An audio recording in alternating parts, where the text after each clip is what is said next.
Hello and welcome everyone to the Apex Legends Global Series Challenger Circuit for Split 1 North American broadcast. I'm SpiderTiff, I'll be your host for this evening, and look at this, I am joined alongside two lovely individuals, Mello and Dia, because I couldn't call all the action myself, so welcome in guys. Mello, how pumped are you for this evening? This is the first dive into the Challenger Circuit for this year. Oh, I can't wait. I mean, there's so many players, so many teams that we already got to experience a little bit during the preseason that are here to fight once again, tooth and nail, for their spot in the Split 2 Pro League. So, of course, everyone playing for those spots in that qualifier, playing for those spots to hopefully take some of those Pro League teams down a notch and take their place. But I also want to hear from Dia. Dia, this is the first round we've got in Challengers for NA. What are you looking out for? Because I want to know what teams you're looking at. I got my stack, but I want to know what you're thinking.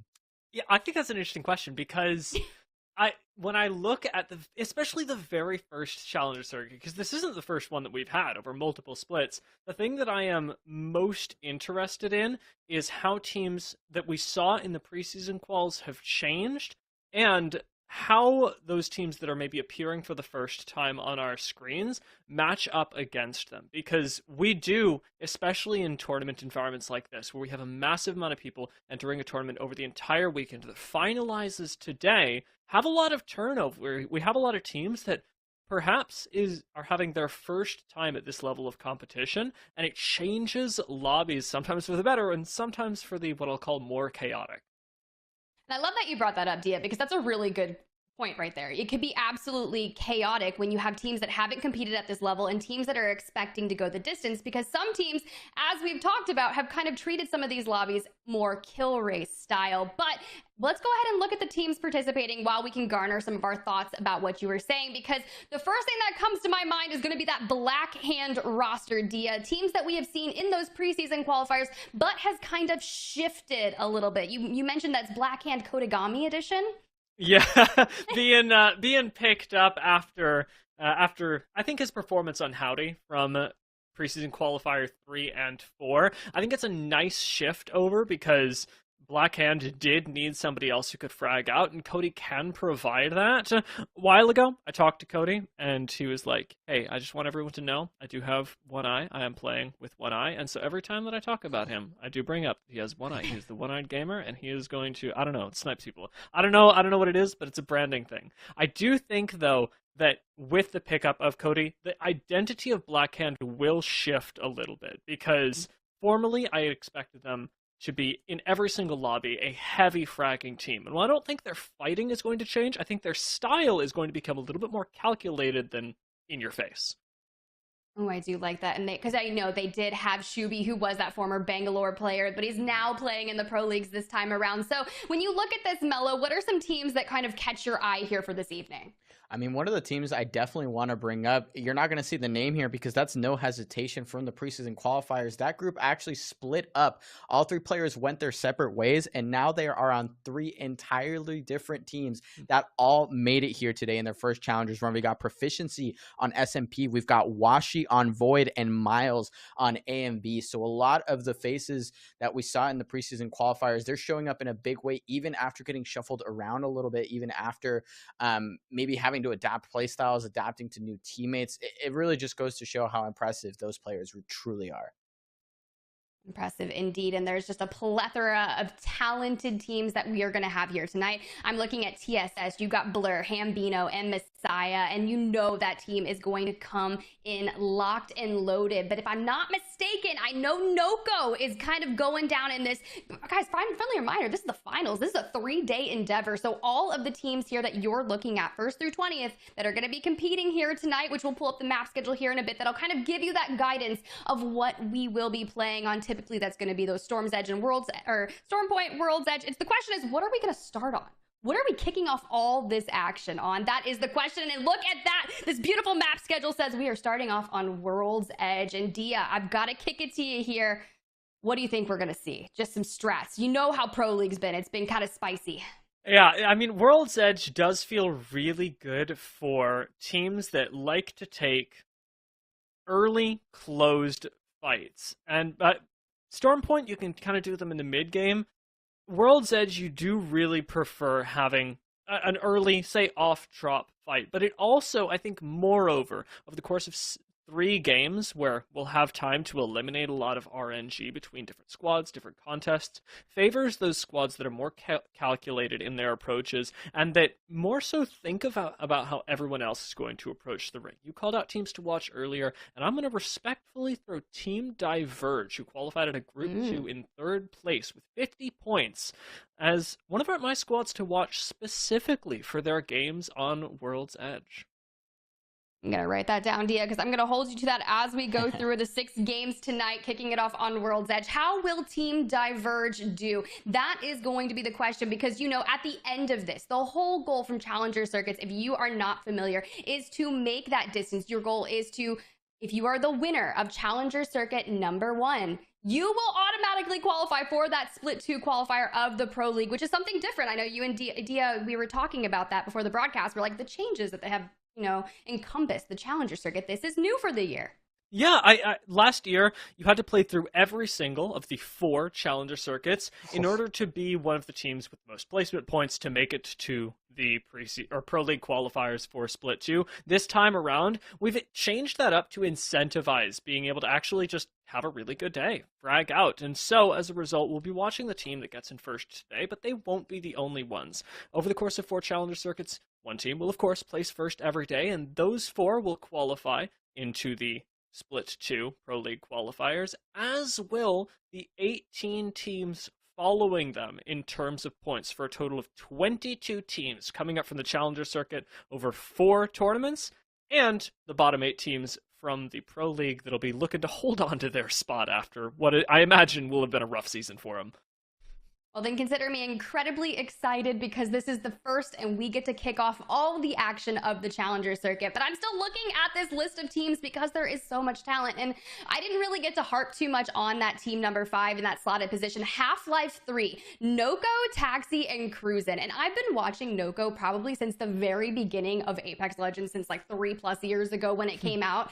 And the way I look at it, I was watching a stream earlier today, and he was talking to Hal in chat in general about being an IGL. And this is his like first foray into like leaning into that stronger IGL role. And he was like, it is so incredibly challenging. And he hadn't realized that, because you have to be able to kind of manage a lot of the things that you're doing while still making valuable call outs. And if you do, per se, make a wrong call out, which happens, you know, sometimes you're just like, you make a split decision, you're like, this is where I want to go. And you have to be able to mentally manage the fact that you had made a bad call. But you also have to be able to, you know, have your gunny, keep in check of where all the placement was. So I just thought it was really interesting. He's like, wow, I never realized how hard this was. Yeah, and I mean, honestly, for him to be taking that on with this squad in particular, say what you will about this crew, but Cruisin' definitely very experienced, very strong player. Taxi 2G has been around the scene for probably just as long as Noko has been streaming, right, as early as the Poland days, right, for those lands. So that team does bring a lot of experience, and obviously Noko is a Pro League caliber player. You actually reminded me, Tiff, because it seems somehow it slipped my mind, but Wingman season was in the mix in year number 2, and that team didn't have maybe the most success. So we'll maybe see if that swap for Noko, that slotting into that IGL position, will maybe make a big difference for them going into this Challenger Circuit. You know, If I may, sorry. Yo, if, you are good. Get it.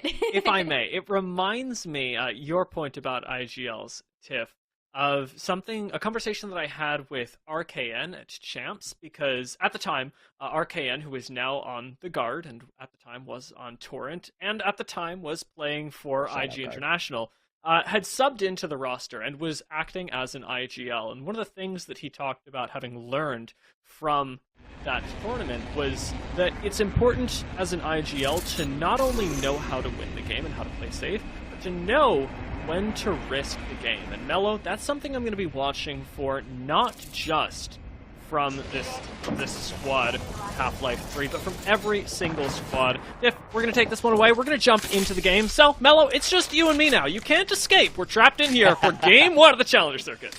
Yeah, we are here, and I am so incredibly excited. Thank you, Tiff, for bringing us in, and we will just get right into the action here with one of the squads that you mentioned pre-broadcast. Risen Rose is here. They're here to play, and for the time being, they have to play out of an early contest right off the rip to win out on this POI. Good Horizon Q to get them up there already. I mean, having height and a knock in their favor is good, but you'll never guess who it's up against. Half-Life 3 in here. The squads, both of them that we spoke of, now potentially meeting their end. The Risen Rose are feeling a lot more confident with the initial space they've been able to buy themselves. Everyone's still on whites, so there's time for all of that to change. Nice flank coming around from Shrevstacks. Gets that second knock. Cruisen is down, and it still hasn't been traded back, but they encounter a purple shield, and just like that, Flux has fallen. Can Risen Rose keep control of this fight? G7 at close range, doing a little bit of damage, but not nearly enough. Plugged Cube finally manages to hold things down enough for Shrevstacks to get the flank, and Risen Rose take out Half-Life 3 first in game 1. Wow, Risen Rose just really had to reach for every bit of resource they could find. The L-Star has to come out. Desperate times call for desperate measures, but they clean that one up. So that'll be one contest. I believe we might be tracking another. Not exactly sure if that kill feed showed us anything else, but at least for the time being, we're going to get to hang out for a little bit as some of these teams, and yeah, actually, in fact, Team Revenge is one of the other squads involved in a contest here, is going to be falling to 22 Eggy Boy. And yeah, that's a tough way to start game 1. That's Prodigy Esports that just took out Team Revenge, and they, coming from Group 2, just like Team Diverge, ended yesterday with 53 points, 28 of those being kills. They're a squad to look out for because of their consistency in placements, but more so the fact that over half of their points did end up coming from kills. Team Revenge already giving them that edge.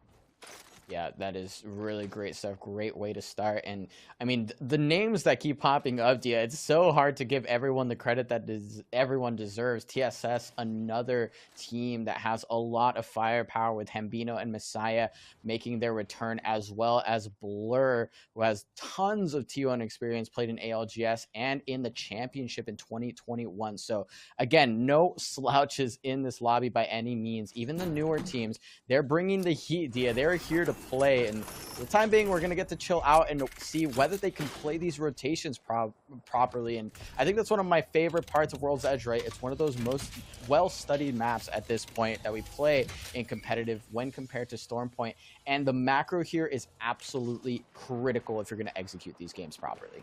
We haven't gotten a chance to look at where that second zone is going just yet, but that is going to be what determines the macro for a lot of these teams. Unfortunately, Team Intel don't get to play that game. Taken down outside of Harvester in a very awkward position. It's Team Inferno that has gotten to capitalize on that, getting their own safe Valkyrie behind this POI, likely making their way a little bit closer to ring, but still will be landing in a very dangerous choke point, depending on how many other early rotating zone squads are in the lobby. It looks like they're going to potentially meet a team on their way in, and yeah, you saw it there. They actually have to divert their way over to this snake choke, and they're just going to have to chill here for just a little bit longer. Maybe wait it out to see if other teams hit the go button before them. They might have a little bit more intel off of those Valkyrie ultimates, but of course with that level 2 or that ring 2 information, they will have a little bit more info to work with, and looks like it's pulling the way of Geyser. But with how crazy these zone pulls have been over the last couple of months, yeah, it's really hard to call. We know how SMP got this information as well. They'll be heading over from Landslide, but I mean, walking up this hill alone is going to attract a lot of attention. I think Turns has actually spotted this out, and with TKC in the area as a potential third party for whatever fight breaks out here, let that alone and make it a fourth from the hill. Yeah, we've got a Wraith in the lobby, and that's a little surprising. We have got so many squads stacked up in here, and with the Valkyrie ult just expended, our Watson team that just flew in is going to have a little bit more difficult of a time making their presence felt in this lobby, because they need a building, really, in order to safely do so. Yeah, and it is already getting extremely crowded, which just goes to show how many teams are willing to play that sort of deep zone style, especially with that beacon, obviously trying to get as much information before you commit to a position. That's going to be huge for a lot of these squads. But we also have to check in with some of the squads that are far out on the edges of the map, who are seemingly looking to get aggressive anyway, taking some early fights. You've talked about this, right? How the early game is often some of the most opportune moments on World's Edge to take fights, especially if you can guarantee their isolate isolated on the edge of the map. So here we get to see a bit of a scuffle between Valkyrie, and I believe that was actually GOW. For those of you who don't know, that most likely stands for Gears of War. We have 2 former Gears of War pros in the mix, baby. Valkyrie, pretty professional themselves. They were a favorite of a lot of people in the initial preseason qualifiers, and though they didn't make it, they ended up qualifying for several of the finals and giving us a pretty good look at them. I'm going to actually group Valkyrie in with another squad that we ended up seeing a lot of the preseason qualifiers, but we haven't seen yet today. Skies, who also qualified out of Group 2. It seems like I just want to talk about everyone who qualified out of Group 2. But Skies actually struck me as one of our more zone-oriented, yet very consistent teams that kind of came out of nowhere during the preseason qualifiers, and out of that same woodwork ended up making a name for themselves as a team that, yes, likes to play zone, but also refuses to be bullied. I'm hoping they give us the same thing today, and Valkyrie may very well be joining them. Definitely a big breakthrough story for the likes of Skies, as they already made their way onto some of the higher end tournaments as well, which is incredibly exciting to see. All of the new offerings in terms of players and squads, it's always a blast to see them, and oftentimes it's the first place we get to experience their gameplay, right? It's these challenger circuits, it's these preseason qualifiers, though. Yeah, we might actually be experiencing another fight here from that squad from GOW, and they're getting held out by Rambro, Euban, and I believe that's pronounced Funk, who I also believe is currently sitting in that #1 pred position. Yeah, Funk looks pretty good right now. This is, of course, the Bad Boys, who dominated their own lobby yesterday. They're another squad that gets more than half of their points from kills, but also plenty of first places to go along with that. The Bad Boys have been around Apex Legends for a while, specifically that Tier 2 scene, even having a few forays into the Pro League area. So their holding down of Landslide is going to be pretty convincing, but also one that'll likely have them moving on soon, as this zone continues to pull us ever further towards Geyser. There are a lot of likely endings here, Mello, and I'm having trouble calling which one. This isn't a zone that just immediately screams out one spot to me. Yeah, we don't have the pinch between the 2 zones, and or at least the current zone and the next zone, so it's a little bit hard to tell how hard it will pull. And on top of that, I mean, we've seen it all throughout Pro League and just a lot of the tournaments, if you've been paying attention. I mean, Geyser is one of those places where these zones love to float, and so the likes of Team Inferno, for example, are taking up residence somewhere where they can hopefully play for the long game. Should it pull this way, they have a great spot to start things off with, and should they have to move, maybe they have just enough LOS and enough resources that they can shove their way out, pressure some of the other teams, and find their next spot. But of course, we will have to wait until the next zone is revealed to see just how well Team Inferno has guessing gamed at these zones. Yeah, Geyser is one of those odd spots to me, because while it is very difficult to make your way into, and that makes it great for having early zone teams hold it in, it's also very difficult to make your way out of, which turns this into a big gamble. If the zone isn't pulling over towards Team Inferno and the like, if Geyser is not what we're going in instead, we're opting into that low ground outside of Lava Siphon. All these teams have taken a massive risk, one that they likely will not get away with. Even right now, the zone is still deciding what it wants to be. We're half in Geyser, half out at Geyser, and positions like those that Black handhold right outside of Big Mod, controlling both choke points on the way in, are looking really, really good.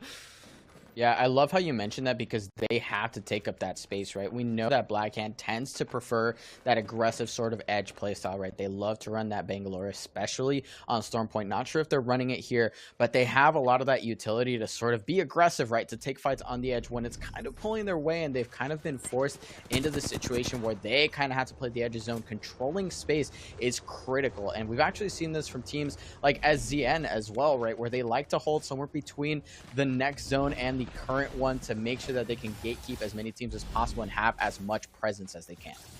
Valkyrie already having lost one. We've got a team on the push. In is going to come the death from above, as Awans took to the sky, letting the rest of the squad push up. GOW, that you've been mentioning really all day because they've been rotating all day, finally end up having their time in the sun, and give someone else their time too, as plenty of charge rifles into a death box will keep you with plenty of vitamin D. Yeah, and I have to say, I'm not particularly impressed by the way Valkyrie approached that rotation. I mean, they were so deep out of zone. I'm not sure if they were looking to find a box that they maybe left a team member behind and had to res. Not entirely sure what the situation was, but it didn't look clean, and they're punished for it in the end. Round 2 already closing. The trap stacks likely sitting outside of zone pretty darn soon. They've got to be careful. You cannot tank but a bit of this. At the same time, Trev would really like to pop back in to get some of his teammates' banners. That is unfortunately going to be impossible, though, as the bad boys have pushed you all the way into the north. They are kings of the south in this particular area. They'll be able to heal up with plenty of time to make their way into zone, likely through the high ground of Lava Siphon instead. And we saw them shove all their weight from Landslide. That's the last time we saw them, was when they were holding out a squad in Landslide. For them to have just kind of shifted, maybe forced their way in with a Valkyrie ultimate to hold this edge. Now they have, as you said, like full ownership of this section of the map. So that's really great for them, because you see there's another squad that's looking out on the left side. We see 22 Eggy Boy, who was partly responsible for eliminating Team Revenge. That whole squad is going to have to move. And you see the likes of Void as well. I mean, there's so many squads that are taking up residence already just within that next ring, but are looking outward to punish all of these squads that are rotating late. Punishment is going to mean that they get to move up a little further. TKC doing exactly that in Lava Siphon, as we've got, yes, yet another fight. Your eyes do not deceive you. Clicking out, this time in No Name, however, with a cheeky nade from Mollis. You got a little bit more space. It's in Proficiency that are going to have to take this fight, and the crack's already come through. Nice angle with the car. Gets that knock on your Doom very, very quickly. And now gets to wide swing this with Proficiency to destroy Skies. The two teams that we'd actually put together, Skies and Valkyrie, eliminated very, very close to each other.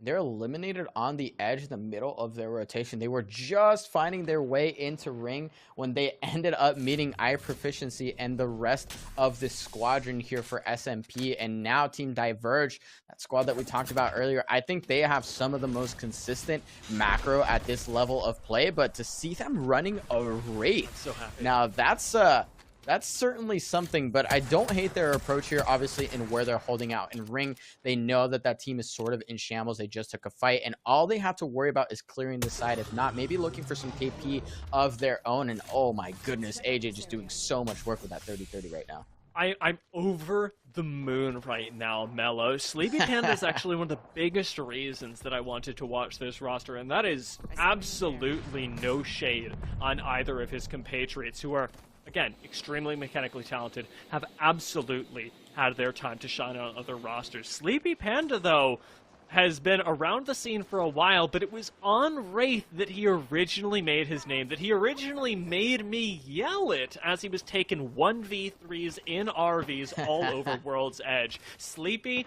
Panda's Wraith is legendary. The fact that he's got the confidence to pull that out here now in the very first Challenger Circuit Finals is a really good sign for this roster, and it'll be even better if they can clinch top 5 this game.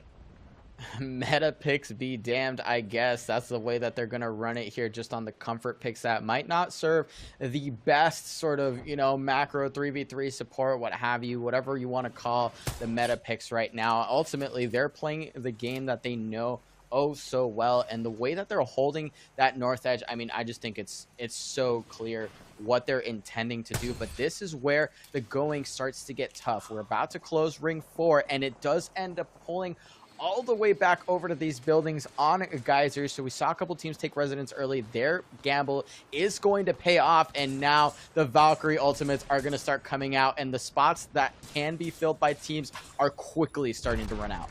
What did we say earlier? It's difficult to get into and difficult to get out of. That is never going to be more evident than when watching teams Valk ult in. AMV already lost Void, and with Miles and Arcology having absolutely no shields, there is a snowball's chance, and only a snowball's chance, that they make it out of this fight alive. It is not meant to be, though.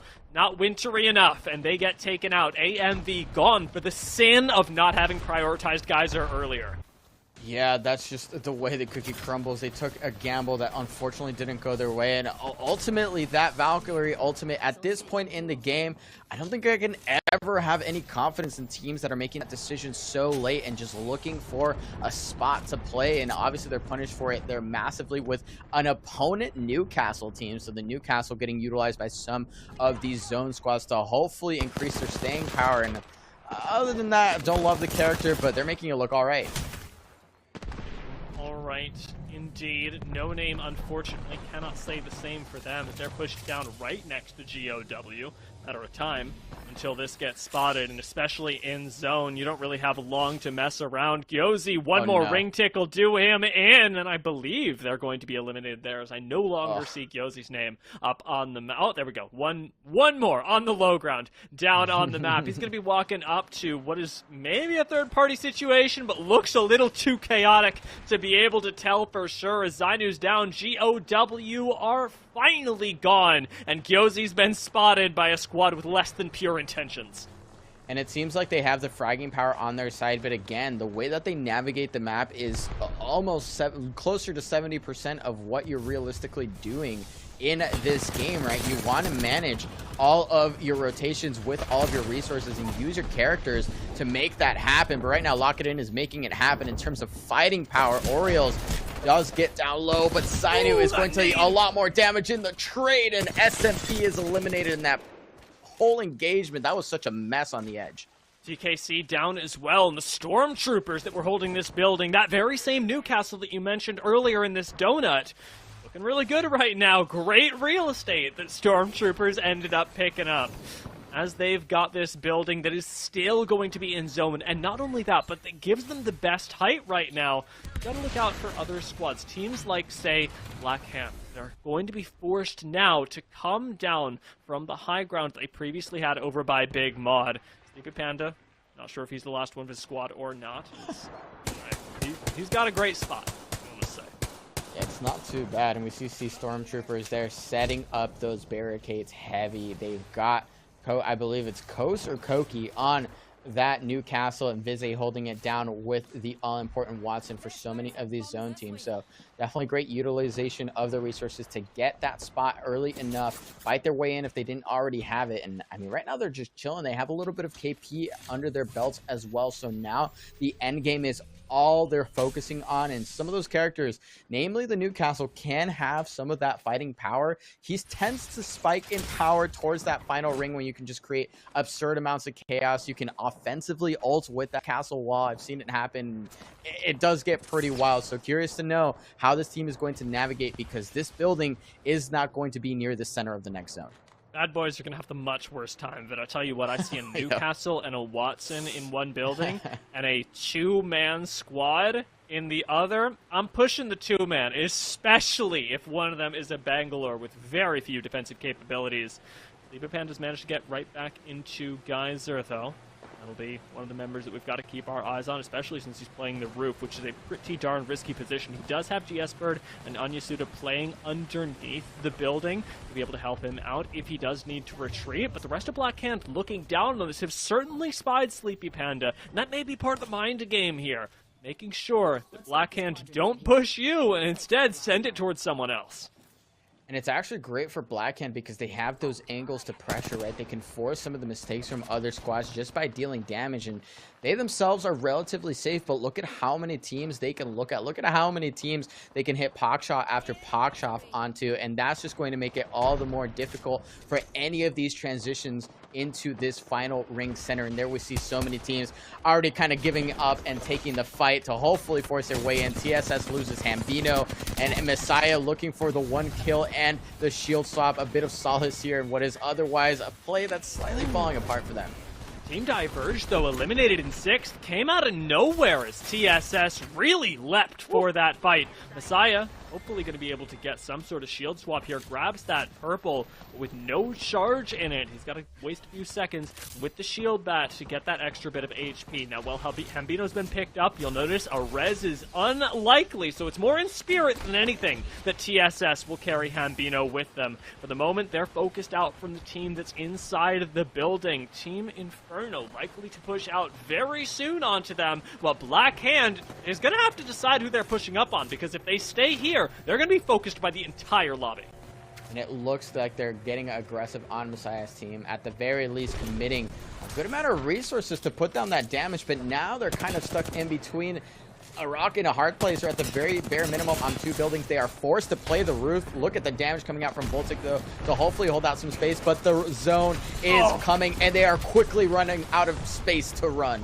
There was just no good place for Black Hand to be, and that's what really ultimately got them. Voltic still got a huge angle here, but underneath the building, how much can he do? He's already taken out Blur Flavors, taking up to the skies. He's going to jump right back down onto an already batted Horizon and still take him out! TSS are gone, and Black Hand move themselves up to top 4. What a play from Voltic!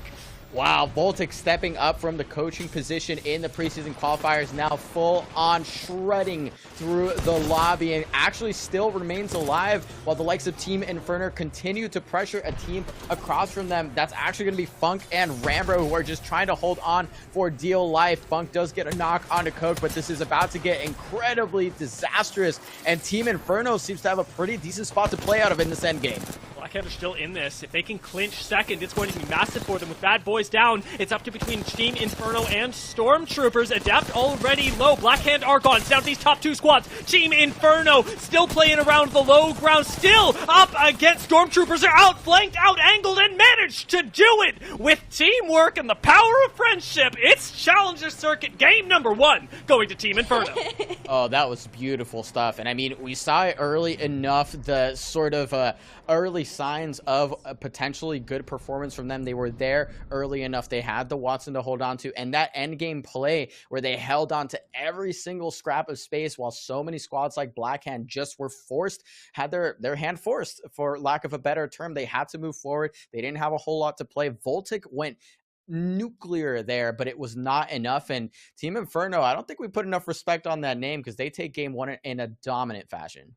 It was a very clean win from them, and sitting inside the building, they did manage to pick up a few KP as well, so it should be more than a 12-point win. I am wondering, though, whether they actually pushed 20 points on the day, because that's going to be the real question as to how big of a win that was. Stormtroopers picked up a lot of kills, so wondering, Mellow Crit, how that worked out.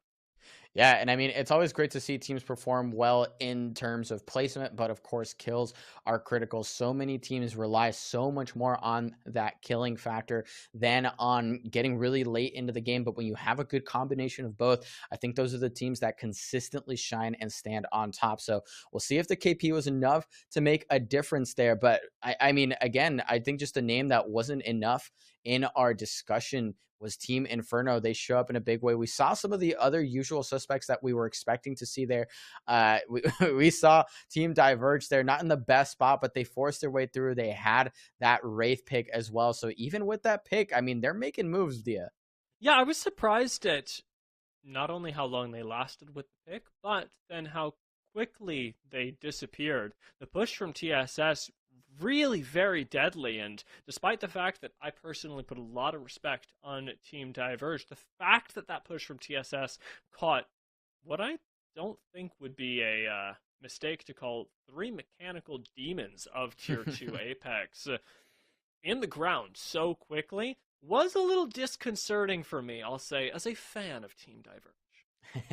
And I mean, there's a lot of fans out there that are hopefully rooting for some of the teams that didn't perform so well because they're on those contested drops. And that's really one of the hardest sort of things to deal with, especially in the likes of preseason qualifiers and Challenger Circuit. You are grinding through so many freaking lobbies, man. It's actually ridiculous. So the likelihood that you're going to get contested is higher than it ever will be after this point. And so teams like Risen Rose, who ended up taking out Half-Life 3, were one of those squads. They had some KP walking into that next zone, and that was a good start for them for sure. I mean, 50-50s are tough. And as you say, it was a good start. I still find myself wondering how it'll work out as we move into the next game. Let's just silence to take a look at Black Hand once again, because Voltic, I think the word you used was nuclear, and it certainly was. You do not see a play like this every day. I mean, that was beautiful. And again, stepping up, Voltic was the coach in the previous Black Hand roster that we saw during preseason qualifiers. So obviously the dude's got gunny, because that was just insane. They're obviously a little bit lined up to make it a little bit easier, but the damage does not lie. And Stormtroopers actually outscoring Team Inferno. Team Inferno take the dub.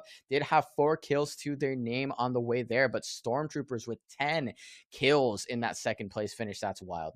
This is exactly what I was talking about with that more active position, though.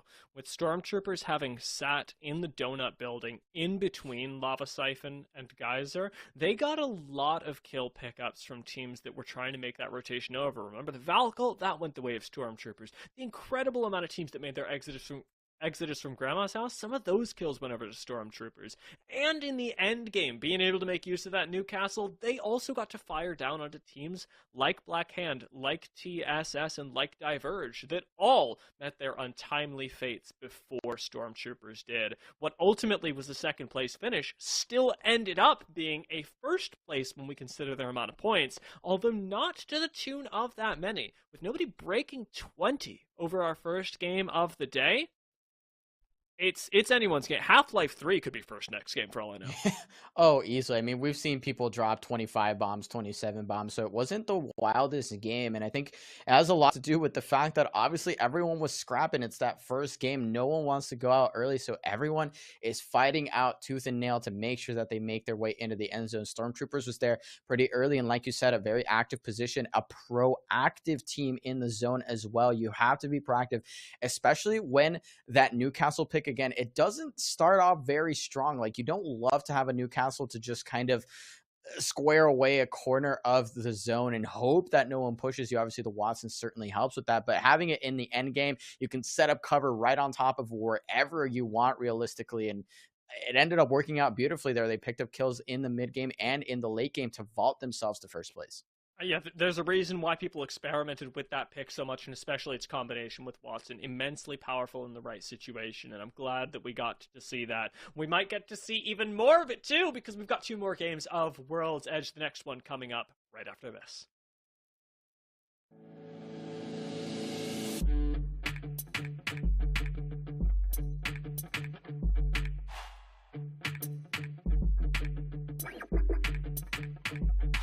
I am pleased to be joined today by the Apex Legends roster of Team Revenge. We got Styx, Lily, Carlon, and Escape here today. We'll be talking some Apex. We'll be talking some Year 3 stuff. Thank you guys so much for joining me today. I do want to give you guys, or rather put you guys on the spot for a couple of hot seat questions. So we're going to try and run these pretty quick. Everyone answer first thing that comes to mind. No hardball questions, don't trip. So yeah, are you guys ready to close this one out? 30 seconds per response. You guys can argue as much as you want, and then we'll move on to the next one. Sound good? Yes, sir. We're all going to talk at the same time. It's going to be great. All right, perfect. I'm setting up. All right, let's turn the mic up. All right, first question. Who throws the best sky nade? Dice. Dice. He's not even here anymore. But Shout out, Dice. It is Dice, but I claim that spot now. I think it is definitely Carlon. Yeah, All right, Carlon. Yeah, he followed him up pretty good. All right, cool. Penning that one. Learn from the best. Second question. Most likely to say they are one shot when they are definitely not. I got it. I think it sticks, actually. Really? Yeah, you get hit for like 30, and you're like, guys, I'm one. I got to back up. What are you talking about? Say the enemy is one shot. That would be Ethan. Ethan shoots people for like 80 and is like, the question was the enemy. No, the enemy being Yeah, should have clarified. Who's most likely to hit the enemy for like 30 and then say they're flush? Oh, that's Escape. That's Escape. Yeah, right Escape. there. That's That's why I don't play. I This is why I destroyed just this sit there. guy, and then I hit him for 130, and I'm like, This is why you've just been playing with old You're LTC. like, all right, now they he's don't one bully shot. Hey, when I miss my Kraber shots, I got to make sure that you guys know that I definitely hit them. Oh, I have a clip. I have a clip of Ethan being yeah. like, "Are you guys doing? What are you guys doing right right now. I had knocked 2 people. I had knocked 2 of Sentinels. And Ethan's like, are you guys doing any damage? And he had missed literally 12 longbow shots in a row. Incredible. He's Well, sitting play the behind clip. the It's fine. Play the Put clip. it on the drive. Put it on the drive. I need to show it now. Oh my God. Sitting I'll behind get the it, I'll get rampart it. wall. That's my Sitting behind coach. the rampart wall, missing 70 longbow shots in a row. This is why I don't play. All right, next question. Next question. Who can play the most characters proficiently? I think it's Carlon. Carlon. Yeah, Carlon. Carlon. Carlon Follow loves up his question. Octane, but Who's your worst character of all the ones on the roster that you guys play actively? Who's your worst character? I'm pretty bad at crypto, to be honest. But I'm No, I would say Valkyrie just because no one really wants to play Valkyrie. We only use her for rotations, and that's it. I Hey, feel if that. you want to take Seer, I'll play Valkyrie. Fuck There no. we go. Easy fix. Already fixing things as we speak. Love it.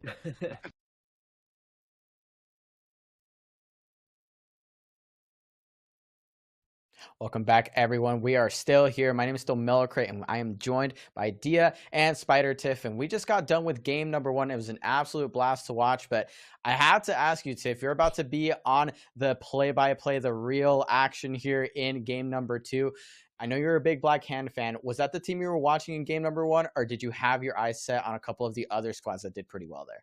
Well, not only Blackhand, of course, I'm a huge fan. I've gotten to cast over a lot of their tier 2 gameplay and seen a lot of really momentous, amazing things come out of them. But my thing that I was watching was that first contest, that 50-50 over in Thermal Station with Half-Life. And I was not expecting that, right? You know that is such a challenging thing when you've played however many lobbies to get to the finals of Challenger Circuit, to go out in the first game on that 20th place because you lost your contest. How do you feel about that moment? Do you just kind of, we were talking about this, Dia, like, do you just kind of go straight back in and say, no, this is my place? Or do you just kind of move and try to find another flex POI that might be available?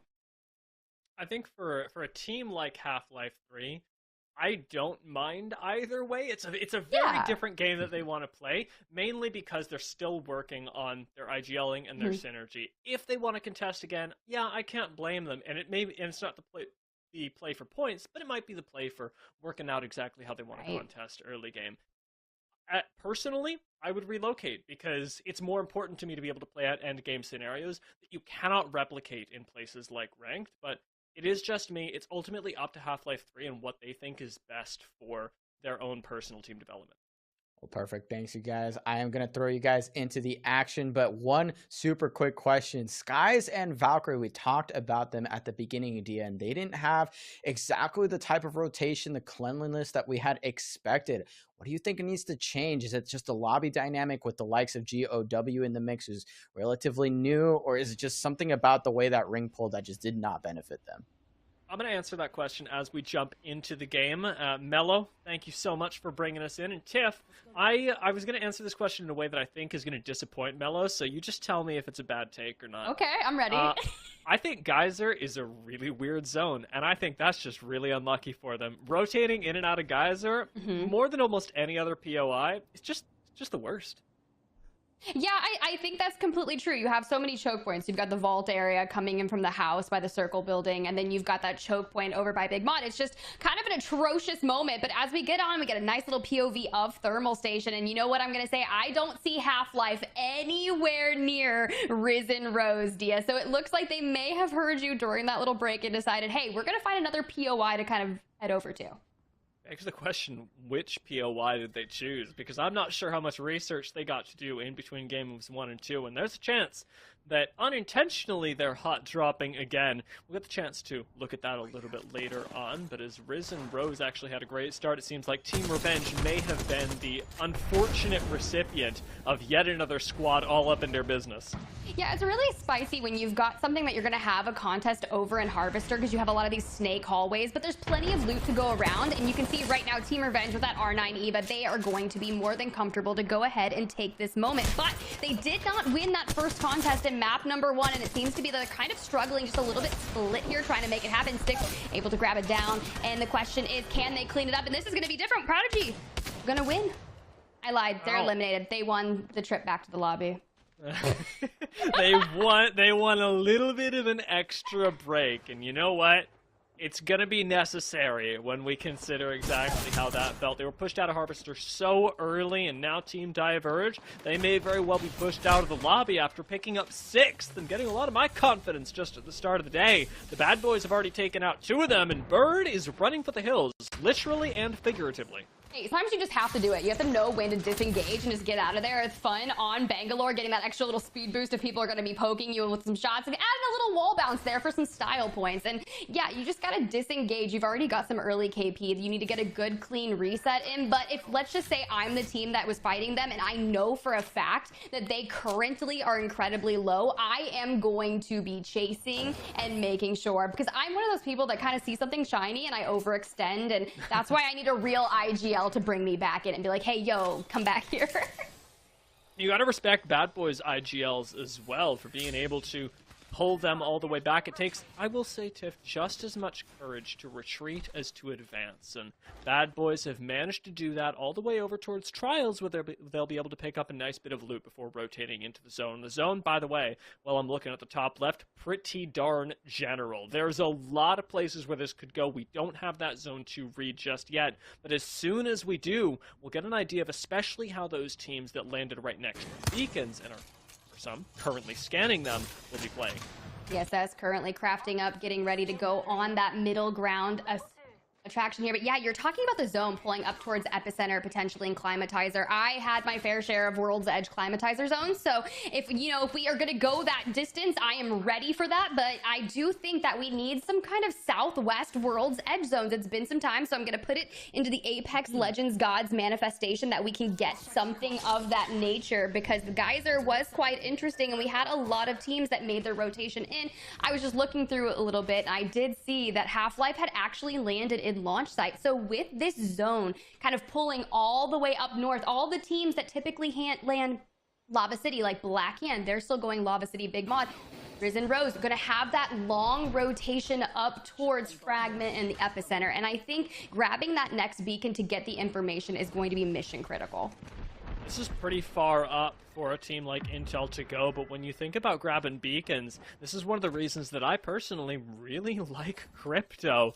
Team Intel, it's not for every team, but Team Intel, especially with Loba, have a really great argument to be made for this pick, because they've already been able to rotate into what they're expecting to be the zone end, and with being actually so close to the beacon in Climatizer, are going to have knowledge that is advanced before any other team, as well as a great spot to Valgold early should they deem it necessary. I think it's a really smart play for a team that wants to play zone to pick up a Crypto and have that data to work with before anyone else. Well, you could also grab those beacons a lot more safely. I feel like some of the beacons as of late have just been in really precarious positions where you're just kind of exposing yourself. And with kind of no teams really playing Gibby, you don't have a lot of safety with that. So with Crypto being able to, fly his little drone up there and grab the beacon information, it keeps you safe, and you can also extend kind of further into enemy territory to grab a beacon without exposing your entire team. And as these teams just kind of keep making the journey up towards where we are going to be pulling, a lot of teams kind of nestled up into Epicenter and Climatizer, and it's starting to kind of pose the question that must be where we're going. But Half-Life in a little bit of an engagement here in Frag East. I was just sort of laughing to myself because Half-Life 3 didn't quite get that hot drop, or they didn't rather at all, but now they've landed themselves right next to Messiah. And I was talking about Messiah a little bit before we got into the games today, and I was basically talking about how good he is and how often he can one-clip people. And how terrifying that can be. For Half-Life 3 to already be within 50 meters of a player like that is a very dangerous situation for them to be in, and it's one that they're not aware of yet. Yeah, this is a 3v3 that I'm actually really excited, and I don't think it's necessary that they have to take this at the moment. If they really want to continue on their rotations and just disengage, sure. But if you want to go ahead and get that micro 3v3 fight out, I would love to see these three go up against each other. You got Hambino, Blur. I've seen Blur just absolutely grind rank time after time, and I know that man has some skills, and I'm just ready to see it all. And you look, they're going in for some information. Hambino out throwing out the Seer Tactical to just kind of poke fight. See, equal advantages. Shields are both great. Everyone's got guns that they're going to absolutely fry with. But Hambino getting completely tagged up and forced to kind of back down and shield up a little bit. Messiah being a little bit of a sneak coming through the window. gets good damage down, but also gets it dealt right back. Blur's going to have to cover him on the way out as Masai sneaks around the corner. You were talking about how this is not a fight that either team has to take. For their branding, though, it is a team. These are both teams that absolutely will take this fight. Blur actually popping down to the old Messiah angle to grab a little bit of extra damage at the moment. This is more dangerous of a spot, but especially on a legend like Valk, has that vertical mobility, you're a little bit safer than Horizon is inherently. And TSS, a pretty good job of throwing down the assault. Likewise, on the other side, Half-Life 3 doing a great job of defending. Yeah, no one's really made any monumental momentum in this fight. It's kind of just a little poke and dodge, and I feel like they're just looking for a knock to be able to fully push into that building. Granted, you know, they do have that Watson on the inside to be able to fence up some of the moments, but Hambino gonna kind of flirt with the door and kind of go in, but is gonna get punished immediately by Cruisin'. And the issue with this is a lot of teams that are still gonna be making their way up into Frag East could rotate in on this, but Noko able to deal some serious damage, does get tagged up unfortunately from the back and is gonna go down. But while that is happening, let's cut on over to Overlook, because we talked about Black Hand earlier, and Voltic, former coach out there living his best life on top of that tower, coming back on over. See what is going to be the remnants of this Half-Life fight. We're looking at Cruisin' to clutch this up, probably just looking for one more member of that TSS squad. Now gone completely as Riz and Rose have entered the chat. They're looking for Cruisin' right now, and on the roof might be able to get him. Flesh in the sky, you can only imagine. Half-Life 3 are gone. The plugged cube didn't quite get the beam with the car. The rest of the squad knew what it was about. They were all on the same page, and that's exactly what you have to be really cognizant of, especially when fighting in Fragment. While one team was doing great on offense, the other great on defense, neither was actually winning just yet, and as a result, both die. Yeah, it's actually quite unfortunate because Risen Rose is the team that Half-Life was contesting over in Thermal Station. And it's kind of, they just began their rotation, finally coming into Frag at the cornerstone of that edge of ring. Next thing you know, just cleans up Half-Life again. Black Hand coming out really strong in this fight. You know, Kodagami went down early on. They were able to stick that res incredibly quick and win that onto Skies. Now they get all of the loot and can continue on their merry way up into the climatizer area. So once again, I'm getting this northeastern World's Edge zone that I have known and loved so well, Dia. So let's go ahead and see. Void has already kind of made their way. My issue with this floor of the building, if you are all on those aggro characters, you don't really have a way to kind of bunker down in these buildings. So many entryways. So you have to play it aggressive. You cannot defend these from the inside. Maybe using that Horizon Grav lift to block a door when necessary to give you just a little bit more time, but sometimes when you rotate into a building too early, it can cost you, but I like kind of their positioning and looming on the outer edge where that ring is already closed in on. I'll tell you what I'm wondering, sitting here looking at Team Revenge, is where is Intel right now? That's where, this is exactly the building, where they were a little while ago. They've rotated up further to the north. That's not going to be on accident. Take a look at the ring. The scan that we both know they were going to have with that crypto and the safety it provides. Nobody else in Climatizer has that data yet, but Intel know that the ring is going to continue pulling further north. And their building, they are pretty darn safe to weather that. I think that's actually going to be really great, but Team Diverge, here we go. This is going to be one of those teams that everyone was talking about. You got the Wraith pick onto Sleepy Panda, and as someone who grinds a lot of Wraiths but kind of abandoned it once the queue got reworked, I'm excited to see someone kind of sticking through thin and thick moments with Wraith. And you can see right now, utilizing the height of the rock, beautiful shots coming out from the wingman, but unfortunately GS Bird is going to fall. So now Panda and the Watson are going to have to make this, but I love that, going immediately for the res. You have the Jenny available to start giving you some shields recharging, but they're both gonna go down, and this is looking very much similar to that map number 1 where Sleepy Panda is gonna be the last alive, but unfortunately gonna fall, and it's gonna be Intel Jet dealing the final blows there. That is the most shocking thing to me, is that it's Intel from downtown that pick up those kills. It isn't even the squad they're fighting. Those are shots in the back that take them out. With GOW making their way up as well, they're going to clean up a few kills here, to be sure. But even from Climatizer, Intel is influencing the rest of the lobby with the additional data and great positioning that they have. Their influence can be felt everywhere, even from what I'll call 200, 300 meters away. I mean, look, if you're going to be GOW and you're going to have a bruiser on the charge rifle and A1's just dealing absolute menacing blows like that, that's going to be all they wrote for Bad Boys. And I'm just like, yo, the charge rifle with a bruiser? It's working. It's great. And honestly, the charge rifle is just something that I absolutely love to use, but hate when it's used against me. And unfortunately, Bad Boys probably feel the same way. I am in so much pain having watched that clip. That was so rough. And hey, we've got likely even more of those plays in store, because taking a look at the ring, this one's going to be very tricky to play around. Teams like Intel will still have a little bit of their building, but Revenge is again encroached on the space that Intel previously had. And it's becoming more and more clear to me that Intel do not want to fight, and that Revenge are making use of that, mirroring this team that they know has a crypto, that they know have the zone, and slowly but surely taking away the spaces that they claim, pushing up with this Seer and pressuring Intel back into positions that, honestly, while still good, are going to become riskier as the rings go on and pull further out into the open.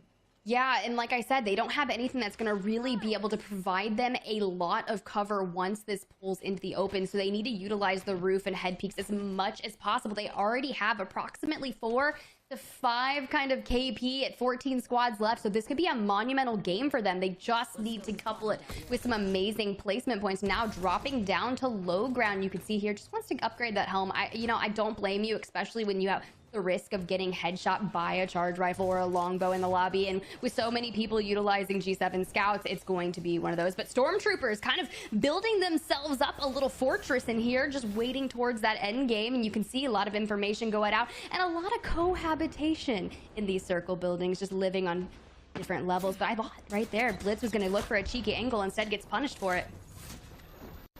Respectable play, and you got one more bat left. Void will still be pretty stable after this, especially at this point in the game. 14 teams left. You are guaranteed to drop some, so your sustain, especially in terms of those meds, is going to come from taking down other squads. The Void are looking at right now for a little bit of extra oomph, but without something like a Watson, they can't afford to enter a poke war with the team below them. It is going to have to be an all-at-once kind of thing. It's what makes that push from Blitz well-informed, but ultimately what's really concerning me about Intel right now, having already lost one to a full thirst. Yes, they've got crypto for these remote reses, but that's kind of out of the question now that we are so late into the game. Outside of a mobile respawn beacon, we're seeing Intel whittled down to a 2-man, likely permanently. Yeah, I think it's going to be really tough to try and get a teammate back into the ring that we're about to be expecting. And it begs the question, when you've got a solid 1 building that's fully into that next zone and the remnants of 1 on the north side, there's still a plethora of teams that are working their way down towards the epicenter and into the next zone. So the question is, that team that is occupying the 1 building that will be in the open ring, is it too early? Did you get in there and get that valuable building a little too early, because you run the risk of being able to force it, because you're going to have at least 3 teams that could potentially be looking to Valk ult late into that game to get in? That's the question. But lock it in over here in the epicenter, just kind of waiting. One of those teams too. This is absolutely a squad that'll jump on you. Risen Rose right outside as well could do exactly the same thing. They've got a zip line all the way over to that building that you were talking about. These shots just to destroy the Watson fences are going to attract a lot of attention. And now that we're getting the idea that there are 3 teams in this area, perhaps, with another Seer ult going down on the low ground, Risen Rose's position is looking really tenuous, because despite the fact they're a great fighting team, pushing out against 2 squads at your sides and 1 at your front, all trying to take you down, is nearly impossible for pro-level teams. In a Challenger Circuit lobby, things are going to be even more difficult. Yeah, they're going to be fighting an uphill battle, and I love this positioning. The issue is they are going to have to jump down, which we're seeing now, and they have to begin with the ring at their back. They cannot stop. They must keep rotating in, and you are going to encounter a plethora of teams that are going to be standing idly by, waiting for you to rotate, because you already gave your position away when you were kind of shooting and making a lot of noise. And Risen Rose right now starting to fight that uphill battle. There is a team to their south that actually never made it out of the bottom of Epicenter. So this is going to be an easier fight for Risen Rose than I thought it was going to be, because now they're just essentially picking at the team, and that's going to be Team Inferno. They are your winners of map number 1, and now Risen Rose setting themselves up for really a great moment here in map number 2. In an endgame playable spot as well. These little rocks that are inside of zone outside of the building provide a lot of cover, provide a siegeable area to move up this building without having to force it. Since Lock It In rotated up to the bridge as well, this team that is in the house should have a lot of other problems to contend with. Problems that unfortunately for the rest of this game will not include Void, as they're taken out. We're in the top 10 already. Lock It In had that great initial fight, but then got pushed all the way down and are underneath Stormtroopers who, with the Newcastle, with the Watson, and evidently with absolutely no worries about getting shot in the back from height, have picked up yet another kill. Oh, this is really interesting. The team from the building went out and eliminated Risen Rose as well. So that Chow, they left their cover, went back out. Now, Stormtroopers, that team was trying to go ahead and Valkyrie, so who knows where they're going to go, but unfortunately, they're not going to go very far. It looks like it's the lobby, because Lock It In is going to be eliminated. So much damage dealt by Stormtroopers to really put a thorn in the side of that Valkyrie. But now, the building is under contest and siege right now. Who is it going to be? GOW with that charge rifle firing some damage. Down 8 squads remaining in the lobby. This is spicy. But here's the deal. With that turbocharger in the crafter, I was expecting to see a lot more Havocs and Devos, and Avexis is actually going to be one of those ones electing to use the Havoc. So thank you so much for getting that in easy angles coming in here from A1s. That's unfortunate when you've got the height advantage, just being able to shoot straight into like a fishbowl, but gonna drop down. Says, I'm here for the ego challenge. The player is disengaging as a Bangalore, utilizing those smokes so perfectly, but A1s doesn't care, does have the Dickies available to them, but now they're cutting their losses, utilizing that grab lift to get back on the high ground, which I think was a well-respected decision. TKC and SMP both out. We're into the top 6, and GOW have height. They've got really ultimate height, and with the exclusion of the fence line, it's going to be one of the safer positions. Climatizer still providing for a few squads in turn of that additional cover, but Stormtroopers are having a rough time of it, as are evidently Intel, who now, eliminated in 6th place, are going to mirror Team Diverge from just last game. Great placement, good thoughts, not enough, and GOW take that god height. Let's see what they could do with it. Yeah, I was gonna say they might be able to have some really strong moments here, but they're looking a little low on resources. Not Detox though, 96 bullets for that charge rifle, but I'm talking about a Vexes with 40 energy ammo available for that turbocharged Havoc, so going to have to be a little more conservative on the ammo that they have available to them. They don't have too much worry about the health, but Valkyrie here, they do have to worry. They are nestled into the smallest corner with just 1 Watson fence available and providing some shelter for them. So they are going to be forced with the ring at their back to go straight out into the open, and they are going to have to fight their way. That is a very unfortunate position to find yourselves in, and it seems like a lot of people are just kind of utilizing what they can, makeshift cover, and GOW looking beautiful when you look at a view like this. GOW are also, I believe, one of the only 3-person squads left. There's one other in the lobby. Question mark? I'm looking at everything right now, and it is looking tough for every other squad, since I believe Stormtroopers are the only other team that's operating as a full 3-man. Even Valkyrie, as a 2-person team, has to push up, ultimately getting taken out by Blackhand, who now have all the focus on them. Heal gets interrupted. They're both on Flesh, but it doesn't interrupt from the top, and GOW unfortunately could not make a drop onto Blackhand, where Yazto's getting the opportunity to heal up. Voltic's going to be able to likely join them under the fence cover, but Stormtroopers' nice headshots don't quite take him out, but Voltic gets taken down from above instead. Detox landing that last shot and opening up Stormtroopers for this push. Last 4 squads, we're going to be meeting the last 3 real soon. Yeah, they needed to. I'm thinking about that push from Valkyrie. They needed to make that, and unfortunately, they had no other choice. But now Stormtroopers trying to make something happen here. Prophet was within an inch of his life, able to grab a bat off. Unfortunately, still going to go down, so it's going to be Coast and Vize trying to keep this going. A good wall placement right here in the open, but now you've got a workable area. PK to the face. No Name going to be eliminated. So final 2 teams here, and a GOW still holding the high ground, coming in just at the last minute to clean that up. Well done, and your winners of map number 2. Patience is a virtue, and they played that so well. Not even close. GOW, they knew exactly what they were doing pushing down onto the low ground. They, like us, have access to the fact that there are 11 players left. You see one 3-person squad pushing on another, you know what's going on. And they did a really good job of capitalizing on these teams that were on the low ground, that did have to make really risky decisions, and ultimately pushing for subpar Newcastle ult, pushing a team back from being able to pick up the remaining kills on Black Hand, and making it a really nice, not just 12-point game, not just 15-point game, but a whole lot more when we consider they were an active participant in the rest of the lobby. They really were. And when you kind of step back and you look at those final 4 to 5 teams and their placement in that final zone, it really was just kind of a war of attrition with GOW just sitting back on that high ground, waiting for everyone to kind of just fight each other. You have Valkyrie that had to push onto that team in front of them. They had no other choice. That ring was going to deteriorate them regardless. So that push onto Blackhand, I thought, was a very valiant effort. And unfortunately, Blackhand just kind of turned on them and was more than ready to take that 2v2, and that was the hard part because they weren't going to be able to regain from that moment, and everyone else just pushing in caused so much chaos. But let's get some look at the highlights and the replays of map number 2. GOW from start to finish, incredibly strong. A1's right here. Just, this was that moment, Dia, you were just like, oh my gosh, that was insane, because we saw the Detox with the charge rifle going in and just being an absolute menace, and the car shots beautifully done. Just everyone making their south zone rotation up north. It was just beautiful all the way across.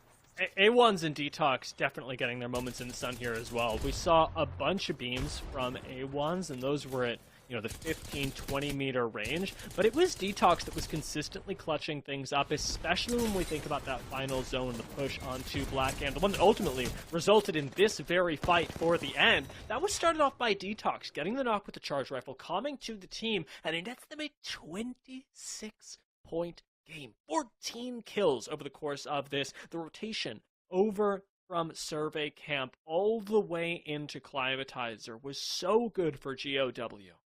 That is actually incredible, because I know it was interesting. Mello at the end of map number 1 was like, hey, it wasn't necessarily a north of 20-point game that we've typically been seeing. Well, GOW just said, okay, I hear you, Mello, and I'm going to raise you. We're going to go north of 25 with 14 eliminations. That's a massive boon to your points hold here. And mind you, the first place finisher tonight after the map series will get that auto spot into split 2 qualifiers. So this is something that these teams are vying for. But Stormtroopers, who were kind of nestled in that building, still able to find themselves 5 eliminations and keep themselves at the top of the leaderboard after map number 2, but only by 2 points. And you can look at the point disparity between the first 3 teams, very minimal, right? You got 2 points in between 1 and 2, and then you got 6 between 2 and 3, and then after that is where things kind of drop down into that second tier. But any of these teams have the ability to put up a north of 20-point game and completely shake up this leaderboard again, Dia.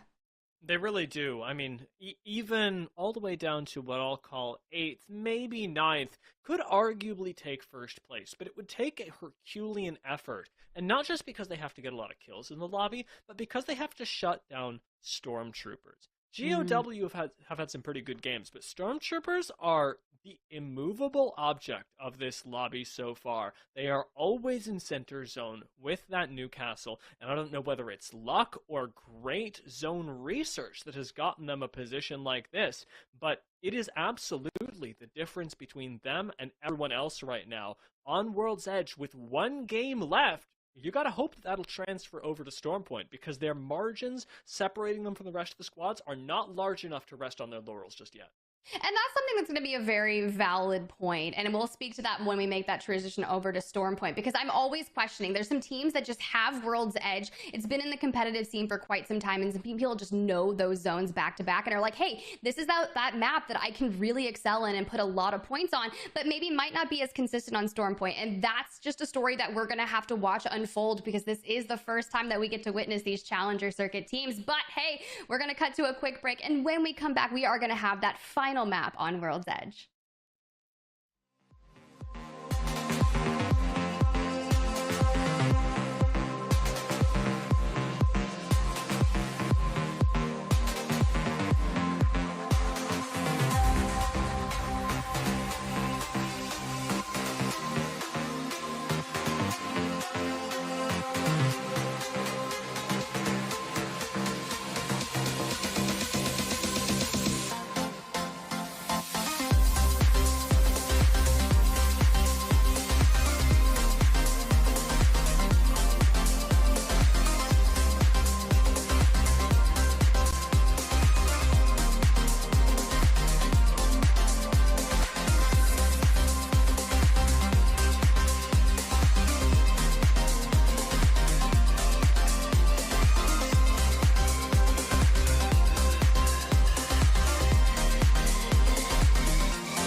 Gents, welcome back to the North American Challenger Circuit. We're about to pop into game number 3 of Challenger Circuit number 1. Before we do, I always like to take a look at those standings, because after this game, we are going to be at the halfway point. Tiff, you were with me all through last game. I know you saw all of it. And honestly, because we were talking the entire time, I know what stood out to you the most, because you were yelling about it. But I'd like to hear from Mello about what really stood out to you last game, because there were a lot of really crucial moments for teams that both did well and got out early.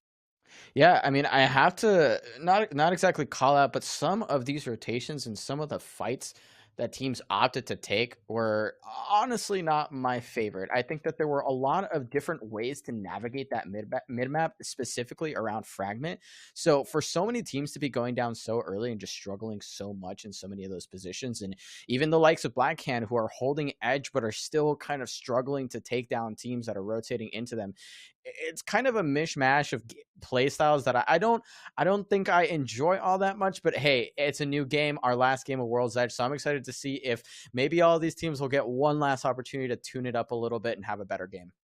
Well, we're about to pop into the game. Tiff, as we do go into the game, I know Mello asked me a question last time, so I'll ask you one to consider now. With all the chaos that Mello was just talking about, do you think that for a more experienced team, for a more seasoned team, that you should be playing more zone-centric style or a more edge-centric style? We'll take that away. Do as you will. Dia, you don't have to hit me with a hard question like that, because you know it's been a very challenging thing, right? Zone idealistically and throughout Pro League, throughout Challenger Circuit, has gotten you the distance, right? But typically you're not coupling that with those kind of eliminations. And as these teams drop into their POIs, I'm just sitting here thinking to myself, I would rather be a team that plays zone and picks up smart rotations and gets myself some frags and some eliminations throughout my journey, which maybe I don't couple it with the 12 placement points for a victory. I would rather go out in 5th place with 8 eliminations. But now granted, do I win and am I competing? No, I'm sitting here on a desk. My little Watson playing self that is trying to break into plat, just vibing. But Team Revenge right now, going in for that 3 of 3 contest here on World's Edge at Harvester. Will they come out on top again for the 3rd time? And it's going to be the 3rd version of this thing, and we are actually 1-1 all tied up. Revenge actually had a pretty decent mid-game there in the previous game, and just one fight they had to take not going their way. Man, we didn't see them in that end games, but for the time being, it looks like Prodigy Esports has completely pushed them out of their own POI. Surame sitting on a purple shield, not too shabby. The rest of their weapons not exactly incredibly well kitted, but they will make do with what they have. And in fact, looks like they want to make do with this team entirely. Team Revenge running for the hills, but Pope FBS is just laying down the damage from the skies with the flatline. I'm over here, I know why he's calling himself Pope, 100%. That's very Pope-like, Pope shots out of the flatline. But as I say that, I am cursing people left and right within a centimeter, a mere dash of life. But unfortunately, this is the moment where he's able to grab a couple shield cells on, and they're still going in. Eggy Boy able to grab it down with that 30-30, and Surame going in with the alternator, which is actually one of my favorite guns that you can pick up off drop if you're not going to find yourself an R301 or something of that nature. But Prodigy able to go in. That 30-30 hipfire, just absolutely disgusting, is going to be all they wrote for Team Revenge. But it looks like Lock It In is also trying to get in some of this. Yeah, and they actually ended up with a player knocked in that whole engagement. So for the time being, Prodigy Esports not completely down and out. And it looks like they're fighting back in a big way. Slayer SZN going down and just one member left. No longer with the purple shields either. And quickly running out of ammo. You see there 20 on the scout. Total 20 on the alternator, excuse me, total with 10 in the bag. And there's already more teams flying this direction, Tiff. Look, that is the challenge. When you land Harvester, you are basically opening yourself up to the entirety of this map, because everyone's going to have a pretty decent rotation into this. But Prodigy going on, trying to hit that res, you know, a lot of people trying to maybe gear back up, but Orioles right now has plenty of resources available to them to go ahead and clean this up, and Prodigy is going to be eliminated. So 18 squads remaining. Lock It In trying to get that reset before any potential 3rd, 5th, 6th, 7th. You know, that when you fight the entire lobby sometimes, but hey, overall, not too bad. Be curious to see kind of where that ring is going to start pulling. We did have that kind of northeast pull for our 2nd game, but with this one probably going back north as well. Yeah, and it's actually going to be particularly brutal for so many of these squads that are fighting in the middle of the map over here near Harvester, because you can already see how difficult it can be for teams to hold out or to make their way into those chokes, going over towards Skyhook. So a lot of squads already making their way there early. Plenty of other squads were intending to play out there to start with. So it's about to get real crowded, I'm assuming right around landslide and countdown, and we'll see how many teams actually manage this in the end. Yeah, it's going to be great. TSS on your screen right now. Blur, Hambino, and Messiah have a really good angle going into this building just outside of the Geyser Vault. But Messiah, did he get that frag through the window or did it get bounced back? Oh, no, it did go inside. I was a little worried. I was like, bro, you didn't miss that, because I would have missed that. But Messiah is not able to really get too much damage, but going to take that grab lift to the roof. It seems that team is just vacating and trying to go for broke and get out of dodge, trying to nestle themselves inside this cave right here. But that's kind of the moment. It's like, hey, we are going on the aggressive nature. Hambino, a lot of tournaments as of recently, and done incredibly well. So excited to see them here in the Challenger circuit. I think this is a team to be forced and reckoned with. But Messiah just all out pursuit, not gonna let this one go. I feel like he's like Itachi when Itachi goes on that mission to kind of eliminate his entire family at this point. No spoilers there, but I mean, Naruto's been out for kind of a while. But that's the aggression that I am feeling from Messiah right now. Yeah, and they're just chasing this down. Gyozi actually does end up going down, and TSS is just cleaning shot on the edge of the map. But shockingly enough, I would say there's actually another team that's trying to get maybe involved, maybe looking for some angles, and that's actually going to be Blackhand. So we know Blackhand does like to play this style. They like to hold the edge. They like to clear their back and get those kills, but they're going to run into the likes of TSS. Blackhand with 3 purple shields to try and do it. The Kodigami going down so low so early. Yeah, it sounded like a G7 scout was coming the way of Kodagami. But yeah, Blackhand, they do land Lava City Bug Mod, so they are probably on their rotation into that northern zone. And unfortunately, TSS was just in their line of sight, able to get a kind of a nice little clean reset here. Blackhand, it's kind of like you take a couple poke fights, you see where it's going to go, and then you kind of just disengage a little bit. It just seems Blackhand is going to keep on rotating, and you've got a lot of action over here in Skyhook as some of these teams are making their way for that long haul Stormtroopers. Typically, you know, with that Newcastle-Watson combo, they're going to be nestling themselves up and getting some early access to making sure they want the prime location of the center circle building. I like this out of them. They're currently sitting in first place with 33 points, and they want to keep it that way. Yeah, and I mean, they've just had such a great start to the day. So impressive to see that squad, and the way that they're doing it as well. You have to put some respect on that name. Bad Boys also having a decent day, not the absolute best, but I think one thing we need to highlight, or maybe even diss on a little bit, look at this composition. They're actually running the Bloodhound over the Seer, and they have Funk on the Bangalore. We tend to see the Bangalore played a little bit more in Stormpoint, where it has some more utility on covering those sight lines, but we actually get to see it here, and we get to see it deep in zone, Tiff. Yeah, I mean, this is kind of going to be one of those moments where I'm like, is this a fight that you need to take? And I will always ask that, because I'm like, it's not worth going out this early on. And that's similar to the fight that we saw with Half-Life in map number 2. I just felt like it was one of those moments where they just needed to either end it or just get out of dodge and just say, this isn't what we want. Blackhand still in the building. They have rotated. A lot of people just trading spaces. They've made their way through the cavernous vault area and onto this building. And they do have the ability to grab beacon here, so that'll give you a plethora of information as you continue on that rotation. But since they do typically hang out here, if I'm not mistaken, I think TSS is also still in the nearby vicinity, whether or not they're in a fight or TSS is lurking, kind of waiting to get access to that beacon. We'll never know. Meanwhile, Void going to fall 16 squads in the meantime. Looks like Team Sky is getting to be the action that kind of put the nail in the coffin for Void. Yeah, and this is where we expect to see Blackhand playing again, as strange as it might look. And even with the ring changes, this is still such a powerful way to play, to make sure that everyone on your eastern side is completely dead. They get to hit beacon, so they can be even more informed on the walk-in. But you're absolutely right. We still see Messiah and Co. hauled up in the North Geyser sort of choke point. and they might just be waiting out to see if they can recover that banner. And I believe that was actually Messiah who went down all the way. So if they can pick up that banner, it could be a slightly better game for them, a bit of a recovery. But it looks like Blackhand does not want to let that happen. And this is all on the edge. This doesn't even take into account how many teams are already playing here. You see Void and the rest of his team already hauled up over on that building that oftentimes gets coexisted for a large part of the mid game, and plenty of Watsons to boot as well. So it looks like your main is showing up in a big way here. Team Diverge, obviously connoisseurs of the Watson, also running this, and of course paired with the Wraith. You know, I just like building happy little fences every which way. I'm out there like Bob Ross, except I'm with fences. But Team Intel right now, just on the south side of this building, looking to put down some poke fighting damage onto the team nearby. Risen Rose going to be eliminated from the lobby a little bit earlier than I would have liked from them. But I do like this with ICRVR on the crypto.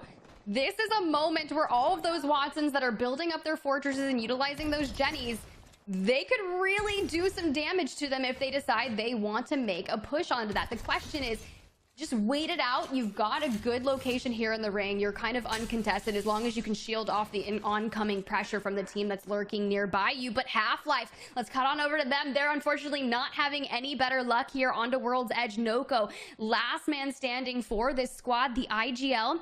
I mentioned it kind of when we were opening the show. This is Noko's first foray into that IGL role, and he was talking about how difficult it was actually, you know, formerly from Wingman season, played with Zed and Stunny, and they had a lot of success, but it's different when you kind of assume that IGL role. It's a lot of responsibility. Not only do you have to worry about keeping your micro fighting skills impressive and knowing where your teammates are located, but also where the enemies are and what kind of rotations. So a lot of shout out to all the IGLs out there. You have a lot of respect in my books. I wouldn't do it. I don't do it in my ranked experience. And it's just something nice to say, hey, keep it up, Noko. You've got this. Yeah, and I mean, Noko stepping up, it can't be so difficult. So for them to kind of form a squad, and I think you mentioned it as well, like within hours of those signups closing for this first challenger circuit, they make their way all the way through the finals.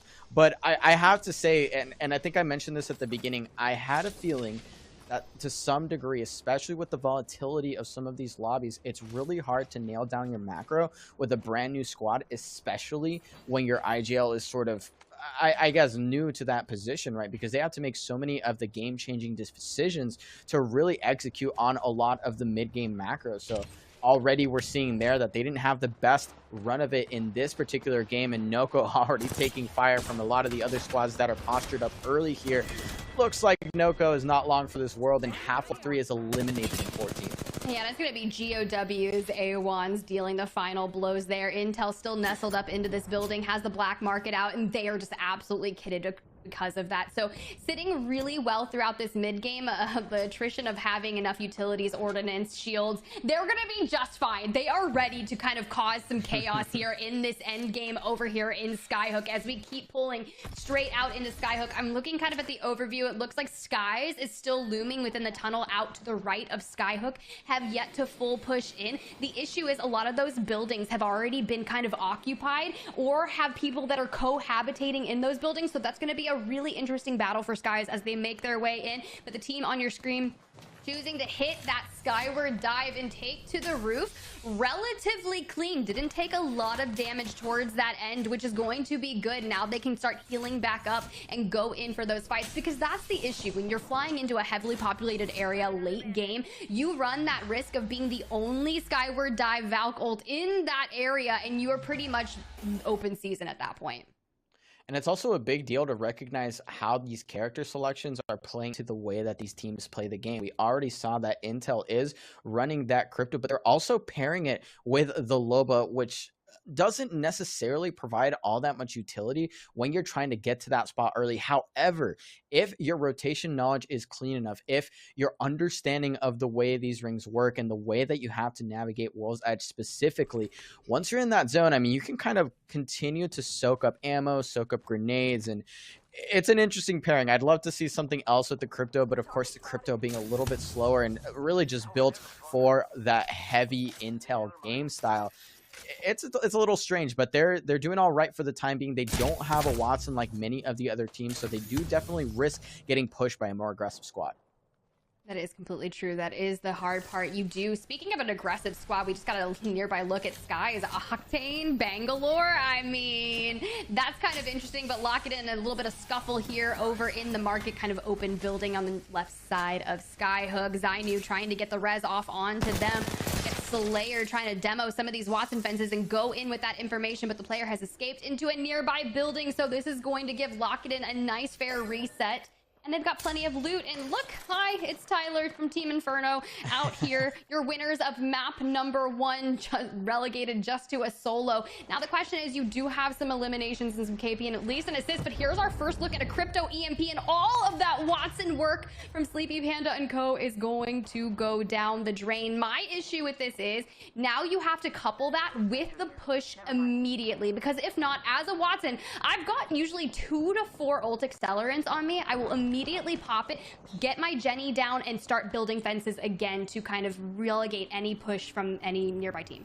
And a little bit interesting here, we actually see Blackhand with a deep Valkyrie ultimate into the back of zone, and looks like they weren't punished for it in any way, shape, or form. And I want to say that Skies was the one contesting him on the edge, so I'm a little bit surprised here to see that they committed to this as opposed to clearing out that edge, which again, they're just so good at doing in a straight up 3v3, even with some of these roster changes. But Blackhand all of a sudden sitting on top of our game 2 winners, perfectly comfortable with a good bit of ammo, decent meds from the looks of it, though we don't see a whole lot of their backpack for the time being. Voltic there, at least 2 batteries, and of course 3 purple shields. That doesn't hurt at all.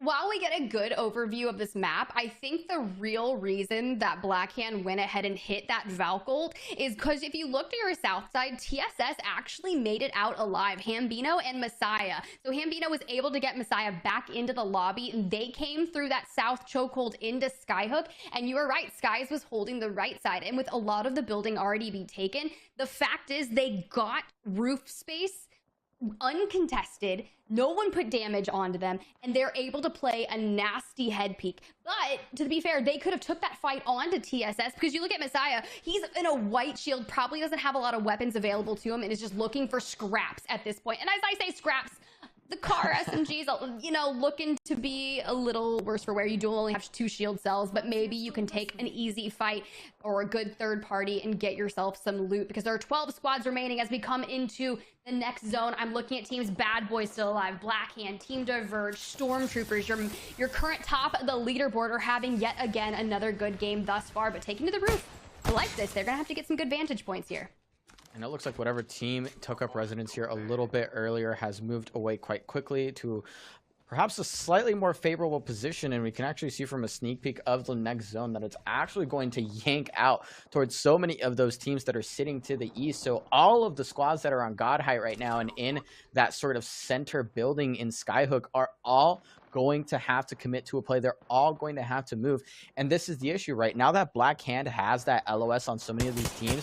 It's just going to be carnage, as so many squads you see there. Void on AMV with that 2-4 on the G7 Scout is already punishing peaks. Imagine how bad it's going to look when everyone's just running out in the open trying to find some space. And I'm not going to lie, Tiff, there's not a lot of space to work with as is. No, there's really not, but I like the positioning from AMV and utilizing that G7 Scout on Void and Miles for them to kind of farm shields and utilize the Watson Jennies to regen those. You're saving all of your heals, keeping things nice and ready for those end game fights, and you have that immense line of sight on the 3 teams that are kind of habitating in that circle building. You've got Stormtroopers holding down the center level. You have a team that's playing underneath them, and I believe Bad Boys was on the roof of that building. Sure, the Watson fences kind of provide a lot of visual clutter. It's kind of tough to shoot into them, but able to get in there and make that happen. Unfortunately, TSS is going to be eliminated. It looks like Skies are going to be the one at their doom, and now able... Ooh, actually, they lost a player in the meantime, so now a duo. So this is going to be a little interesting, but nothing to be alarmed with. We did have a lot of duos and solos making their way into that end game, so going to be spicy. I'm curious to see what Sleepy Panda and co are going to be doing. They're trying to push into intel right now, and you see right there, Team Diverge throwing down a lot of damage as they make their way in. Yeah, they start this off. I think they're just recognizing at this point that they can't coexist for any more rings. 50 seconds left before the 5th ring starts to close, and there's a team above them as well. And although that could potentially set up a third party, they actually have height, which means that the LOS is not all that simple. And in fact, you see where Team Diverge is holding now. They're actually looking to continue to coexist. It looks like the push out was just to do enough damage, to open up some space. And now they managed to continue to play in this corner, but I don't think this is in. And now this next decision, again, being an IGL, has to be one of the most stressful situations, because this next call could certainly make or break Team Diverge's game, and so many other squads are ready to claim that KP as they run across. I think it's one of those calls that you just have to make. Are you playing to win the game, or are you playing to pick up as many eliminations as possible and then go out? As you see a Valcolt right now going in for that center building, which is going to be absolute chaos. We know there are 3 squads nearby, and Stormtroopers right now just trying to keep it going. Looks like Prophet took a lot of damage in the meantime, but that's what you get when you're poke fighting. But you run the risk of moving into a location early on, your resources. You see the ammo, they don't have as much as they would have had they been able to take some mid-game fights and loot up those players. But plenty of ult excels like a true Watson, so I do love that move there.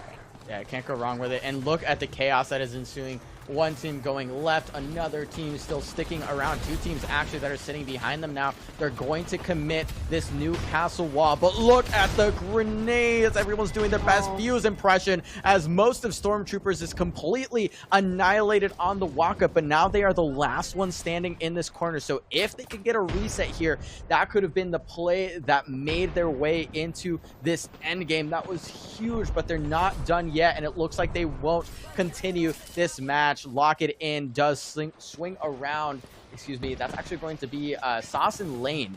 Different team, but same idea. Completely crushes Stormtroopers, who is not able to hold on.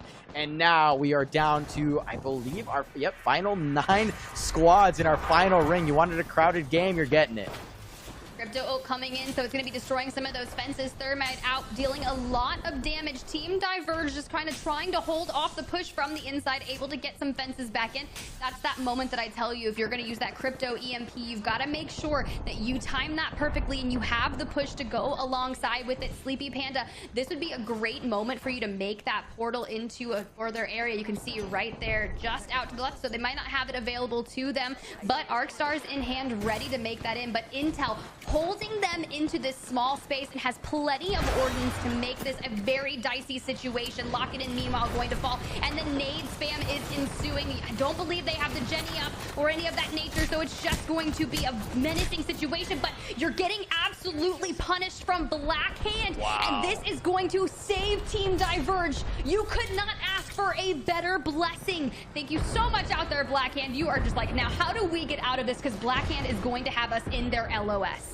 And they're on top of our Game 2 winners. But now Team Diverge is going to have a much similar problem. This is actually death from above and all around. AMV does eventually get eliminated. And now Blackhand, it is just open season. As you said earlier, they get to shoot all of these teams. They get to pressure all of these teams. But it's really going to come down to what GOW ends up doing with this opportunity. Blackhand is 1 member light, and they certainly won't be able to pick them up for this endgame. 4 squads left, Tip. Yeah, but the issue is, Yasuo was able to get back with that grab lift, and yes, he's down, but his teammates were able to garner the ammo that is going to be so necessary for Voltic and Kodagami to just go in and deal the finishing blows. They have north of 12 eliminations. Kodagami gonna fall, and Voltic unfortunately will fall as well, with Valkyrie taking the... This is actually beautiful for Valkyrie right now, taking the win in map number 3, because if you remember in that endgame, Mello, it was Blackhand that took out Valkyrie in that endgame when Valkyrie was pushing into them. So it's almost like a little bit of vengeance for Valkyrie as they come out on top in map number 3. But Blackhand probably had north of 13 eliminations, which is going to garner them so many points. And I'm sitting here and I'm like so passionate about this, my pen in hand. I'm ready. Yeah, and I'm ready to see that scoreline because it was really the momentum that they were able to execute on right in the end game. Even though they lose a member, they were positioned properly to continue pressuring. And honestly, that mid game Valkyrie ultimate that I was a little bit critical of because I'm not used to seeing that from Black Hand. I'm not used to seeing them go really deep in those back zone pinches to play a spot. They actually had a perfectly good spot where they were able to pressure teams throughout the entire mid and a late game. But ultimately, that's actually a huge game for Valkyrie, and I'm excited to see them sort of bounce back a little bit, make their rotations happen, and find their way into an end game that they ended up winning in the end.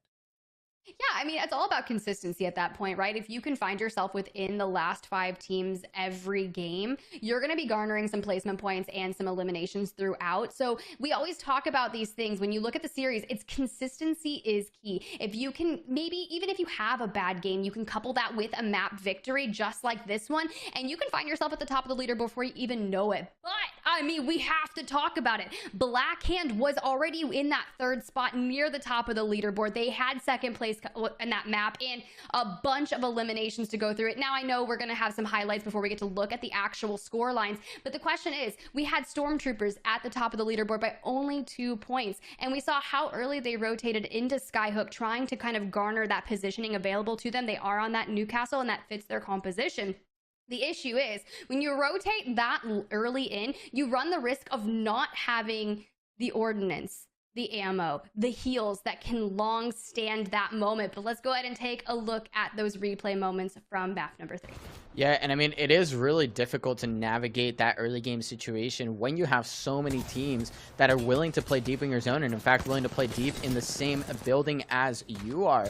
But Black Hand, they kind of did, again, the standard, a bit of the opposite. They like to hold out near the edge early, pick up a squad wipe. They didn't quite get it there onto Hambino and co, but at the end of the day, that one rotation put them in a beautiful spot. And I'm not going to lie, I am still a little bit surprised that they were not punished for that at all in any way. But taking a look at the score line, they made massive use of that advantage. 15 kills for a 24-point game in 2nd place.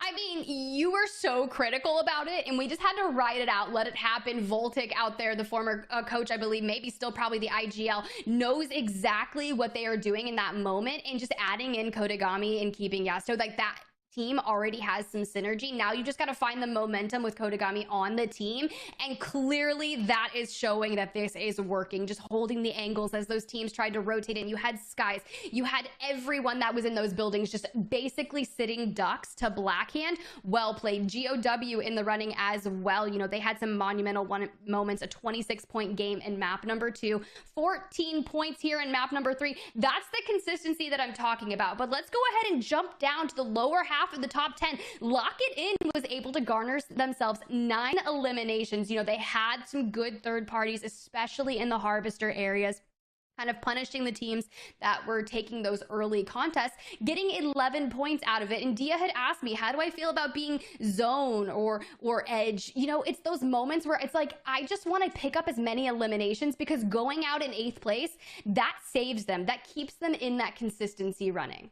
And here we see the total top 20 leaderboard for all games. And keep in mind that the team that wins here today does automatically qualify for the Split 2 Pro League qualifier. So this is definitely a big deal. But looking at all of the teams that are fighting in the middle of the pack, I mean, so many people still within striking range. Team Inferno in 6th, sitting on 20 points after a game win. They didn't have the best game number 2 or really game number 3.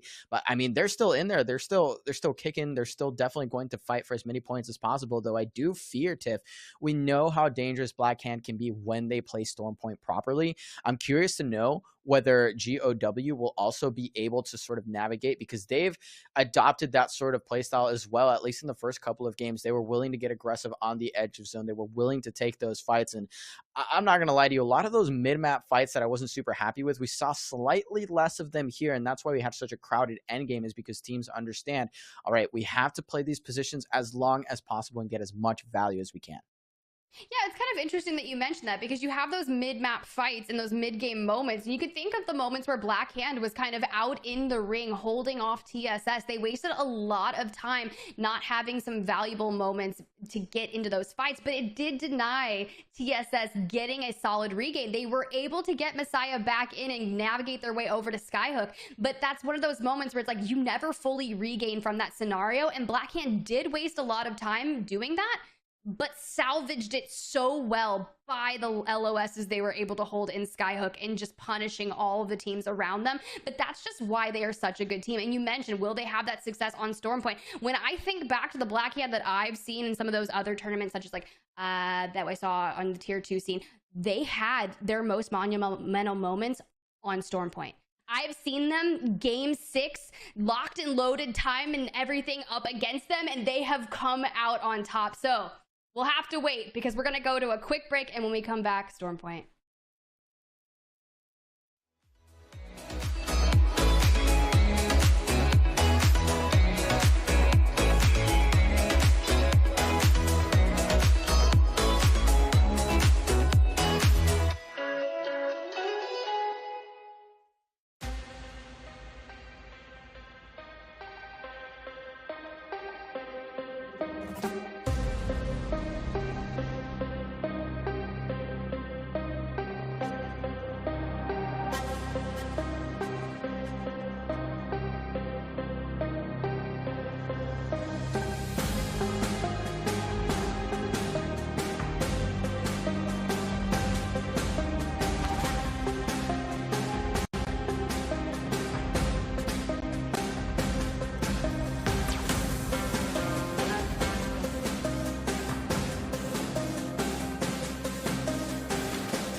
Good evening and welcome back to the ALGS Challenger Circuit Split 1 for the North America. EMEA happened earlier today, but this is all about NA, baby. I'm Spider Tiff still, and welcome back, Dia. We missed you, and I'm curious to hear your thoughts on map number 3. Did anything stand out, or maybe something unexpected that you were like, I wasn't ready for that?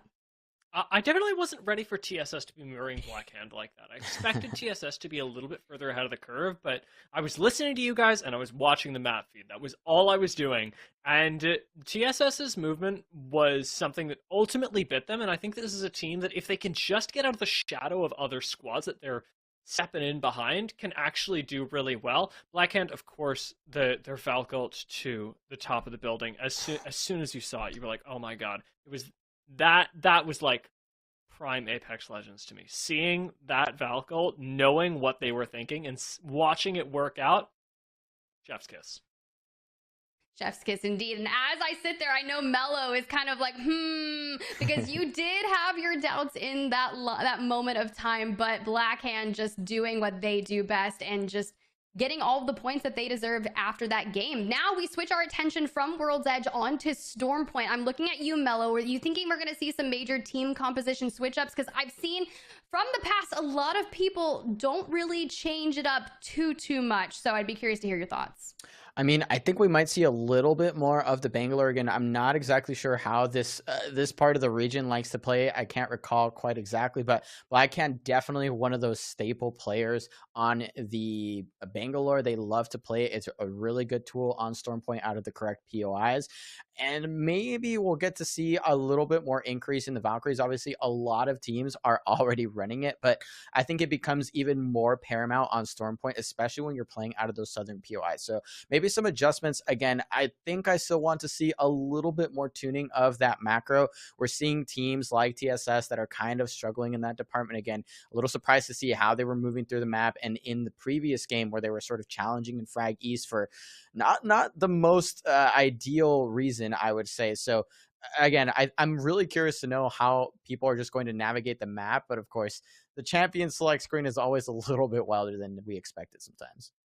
That is true. And as I think of Stormpoint, I'm sitting here thinking we did see a lot of Newcastles in World's Edge, a plethora of Watson. I would be more interested to see, will people partake more in the crypto? But as I hear this, I get a little bird that the game number 4, our first one onto Stormpoint, will be gearing up and getting ready to go. So Mello, Dia, this is your moment to shine. Show us what Stormpoint is all about. And for those teams that are still kind of near the end of that leaderboard towards the bottom, this is your time where you're like, hey, we've got to kick it into gear. So boys, take it away. All right, well, let's see how the first game on Stormpoint goes, because we know that first game on World's Edge was a little more cruel to some teams than others. I'm looking specifically at you, Half-Life 3, who honestly have had a tough start to the day, but who I fully believe can bring it back, especially on this map that I think rewards teams that play a lot of ranked together and that thrive in chaos. Because while World's Edge does get chaotic, Mello, it's chaotic in a very different way. Yeah, absolutely. And I love that you bring that up, because here we get to see a lot more, I think, brazen confidence from some of the teams, sometimes for better or for worse. But we've seen since the inception of this map being added to competitive, it is so important that you utilize your spots, that you're actually playing the game. Even if you're playing zone, you have to be so proactive if you have advantage, whether it be LOS or whether it be resources or just general positioning to bully out teams. So it is definitely a little bit tougher for some of the squads that are going to be contesting, because of course we might be seeing a whole other round of contests, but for the time being, it doesn't look too violent. Oh, I lied. Definitely Noko and crew are contesting Intel at Cascade. Haha, yes, I wouldn't have it any other way. Cascade of all play. I guess at least it's not Mill, but still, that goes a little hard, don't you think? And speaking of going hard, we're going to be getting a little bit of that down here with TSS on maybe 5 collected HP. Team Diverge have been whittled down to just half that, but I mean, between 5 health on one and 5 health another, it's going to be anybody's 50-50. Nice shield back gets found by Messiah here. Doesn't get clipped with what I believe is a wingman shot whizzing by his skull. And Bird able to heal up right behind the knockdown shield. Is going to be the 1v1 of both their lifetimes. Messiah's already going for it. Grab lift comes out in the 30-30. The dirty 30 with one headshot could do it all in. G7 as well is going to go absolutely wild. But Messiah's taking his time. With this very low amount of health, you cannot afford to risk anything. Wall bounce, a little bit of style, a little bit of getting in his head. He's already in. He knows what he's doing next. 45 to the face and a 30 to finish it off. And Messiah at close range is deadly. And an hour later, Ring 1 is now closing, so TSS will have to honestly quick loot this quite effectively, but they might have that style that we've seen from a lot of teams that like to play Beast, where they can kind of hold out at the edge. They like to craft up. We don't see Crafter there, but they might rotate down behind the likes of Blackhand to continue crafting up and looting. And of course, we're seeing how far this pulls, but we're the only ones that know that, Dia, and that is going to be brutal for a lot of these northern squads. It is pulling out towards Gale Station, yet to be determined whether we'll shove back towards Antenna or we're playing with the fishes today. I appreciate that, Mello, giving me a little bit of an update on where Ring is going so we can understand why A and B are basically just sprinting it all the way through Jurassic right now. Our producers bringing it to you live. Thank you so much to the team behind the scenes making this possible, as they also are going to share this with all of you. Gale Station really looking delicious right now, and some decent early rotating teams haven't actually made their way in just yet. We've already gotten the taste of one rotating through Jurassic, but they're actually going to run up against Intel.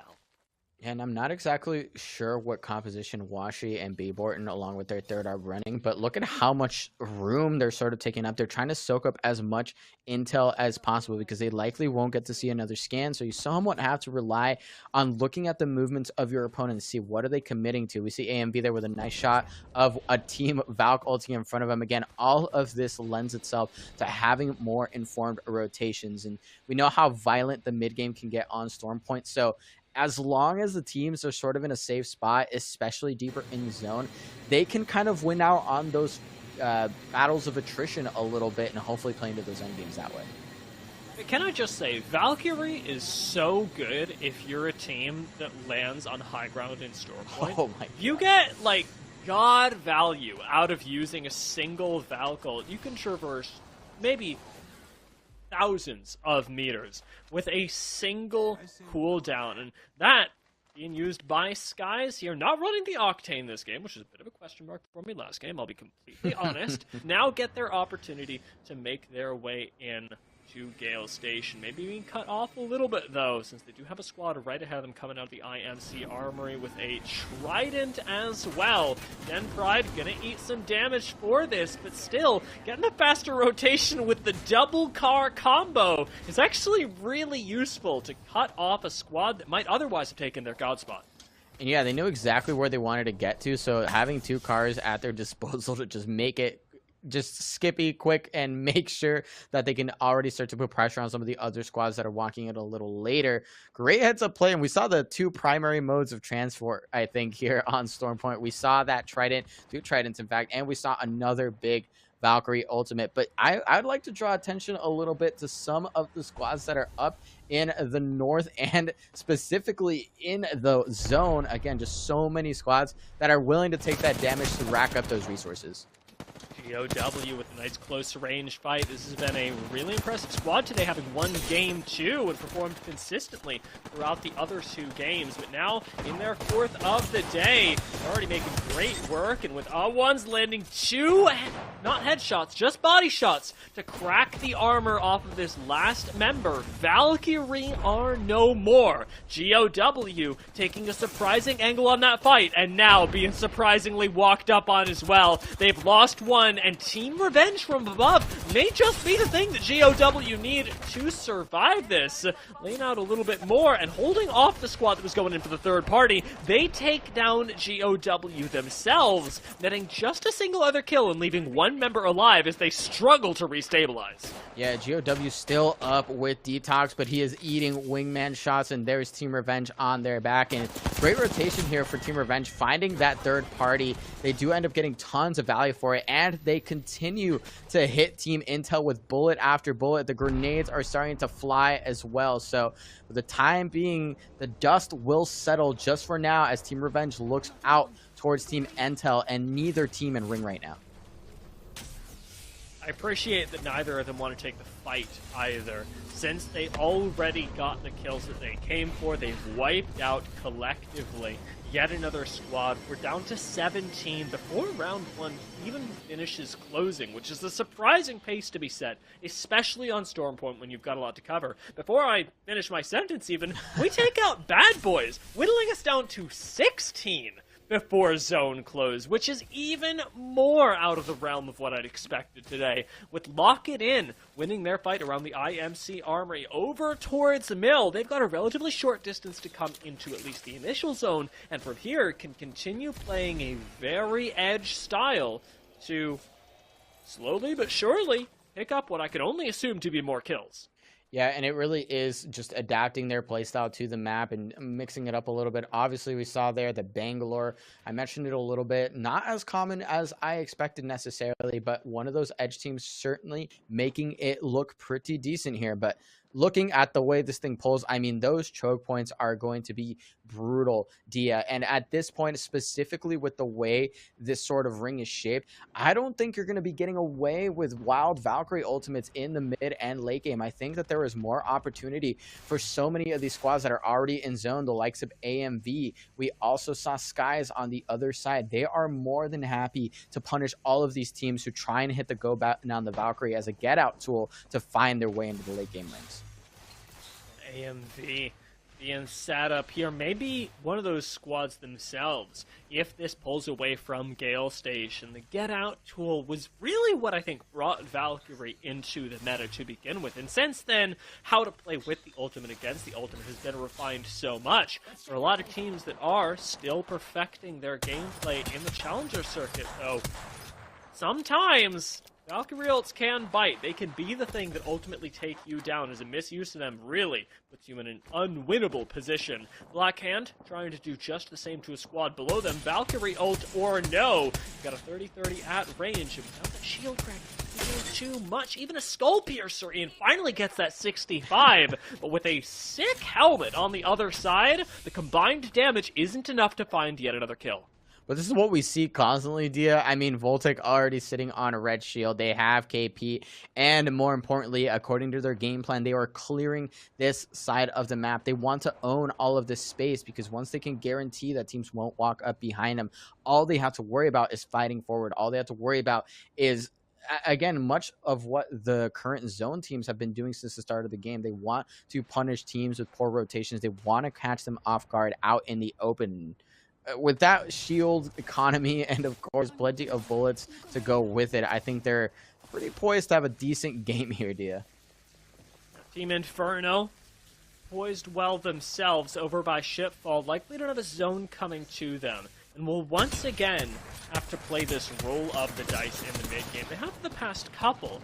Blackhand already rocking up on them or making their lives really difficult, and for a squad that won game one, Team Inferno's skirmishing has left a lot to be desired, not just by them, but by the audience. They came to expect so much. Can they step it up in this game against one of the best skirmishing teams coming into the Challenger circuit? Adept not able to, and Team Inferno ultimately falling short of that mark by quite a large margin. Will have to try again going into Game 5, but the advantage they got for themselves in Game 1 has been completely negated by the fact that so many of these other teams have kept their confidence even after a Game 1 loss. Yeah, and I mean, that's exactly the difficulty with holding zone when so many strong skirmishing teams are willing to take those fights. Again, this is the moment to do it. This sort of ring 2, ring 3 position where you know you can catch someone off guard and punish them without risking so much of a third-party situation. You see Blackhand do exactly that there. They just angled him out brutally, and it was just an easy cleanup for them. Double already down as Prodigy do almost find one knock. Instead, having lost two, it's all in the hands of their Valk, and one Valk can't carry all of that. Lock it in with two members still standing. Get a nice reset outside of Antenna to the south, where maybe Valkyrie positions aren't going to be the easiest, but they won't have a whole lot of company either. So many people having put their stock into Gale Station and Ship's Fall that 3v3 was as isolated as they get. And there's plenty of teams that won't have company for quite a while. TSS this time around doesn't have to worry about Blackhand running into their rotation when it pulls south this direction. And they're actually still in zone. They're actually still finding their way through, finding their way around these rocks. In the meanwhile, so many squads are just waiting for that moment, right? That moment that they set up for so long where they can start to take out some of these teams. But as this area gets more and more crowded, we know how dangerous the LOS from some of the early rotate teams can be. And there we see it, TSS deep in zone, and it's actually Flux and Trev still deep in zone as well. And I mean, they won't be having any company here, Risen Rose, but it's going to be a bit of an ordeal to find their way in. Void's position, though, that is looking real nice.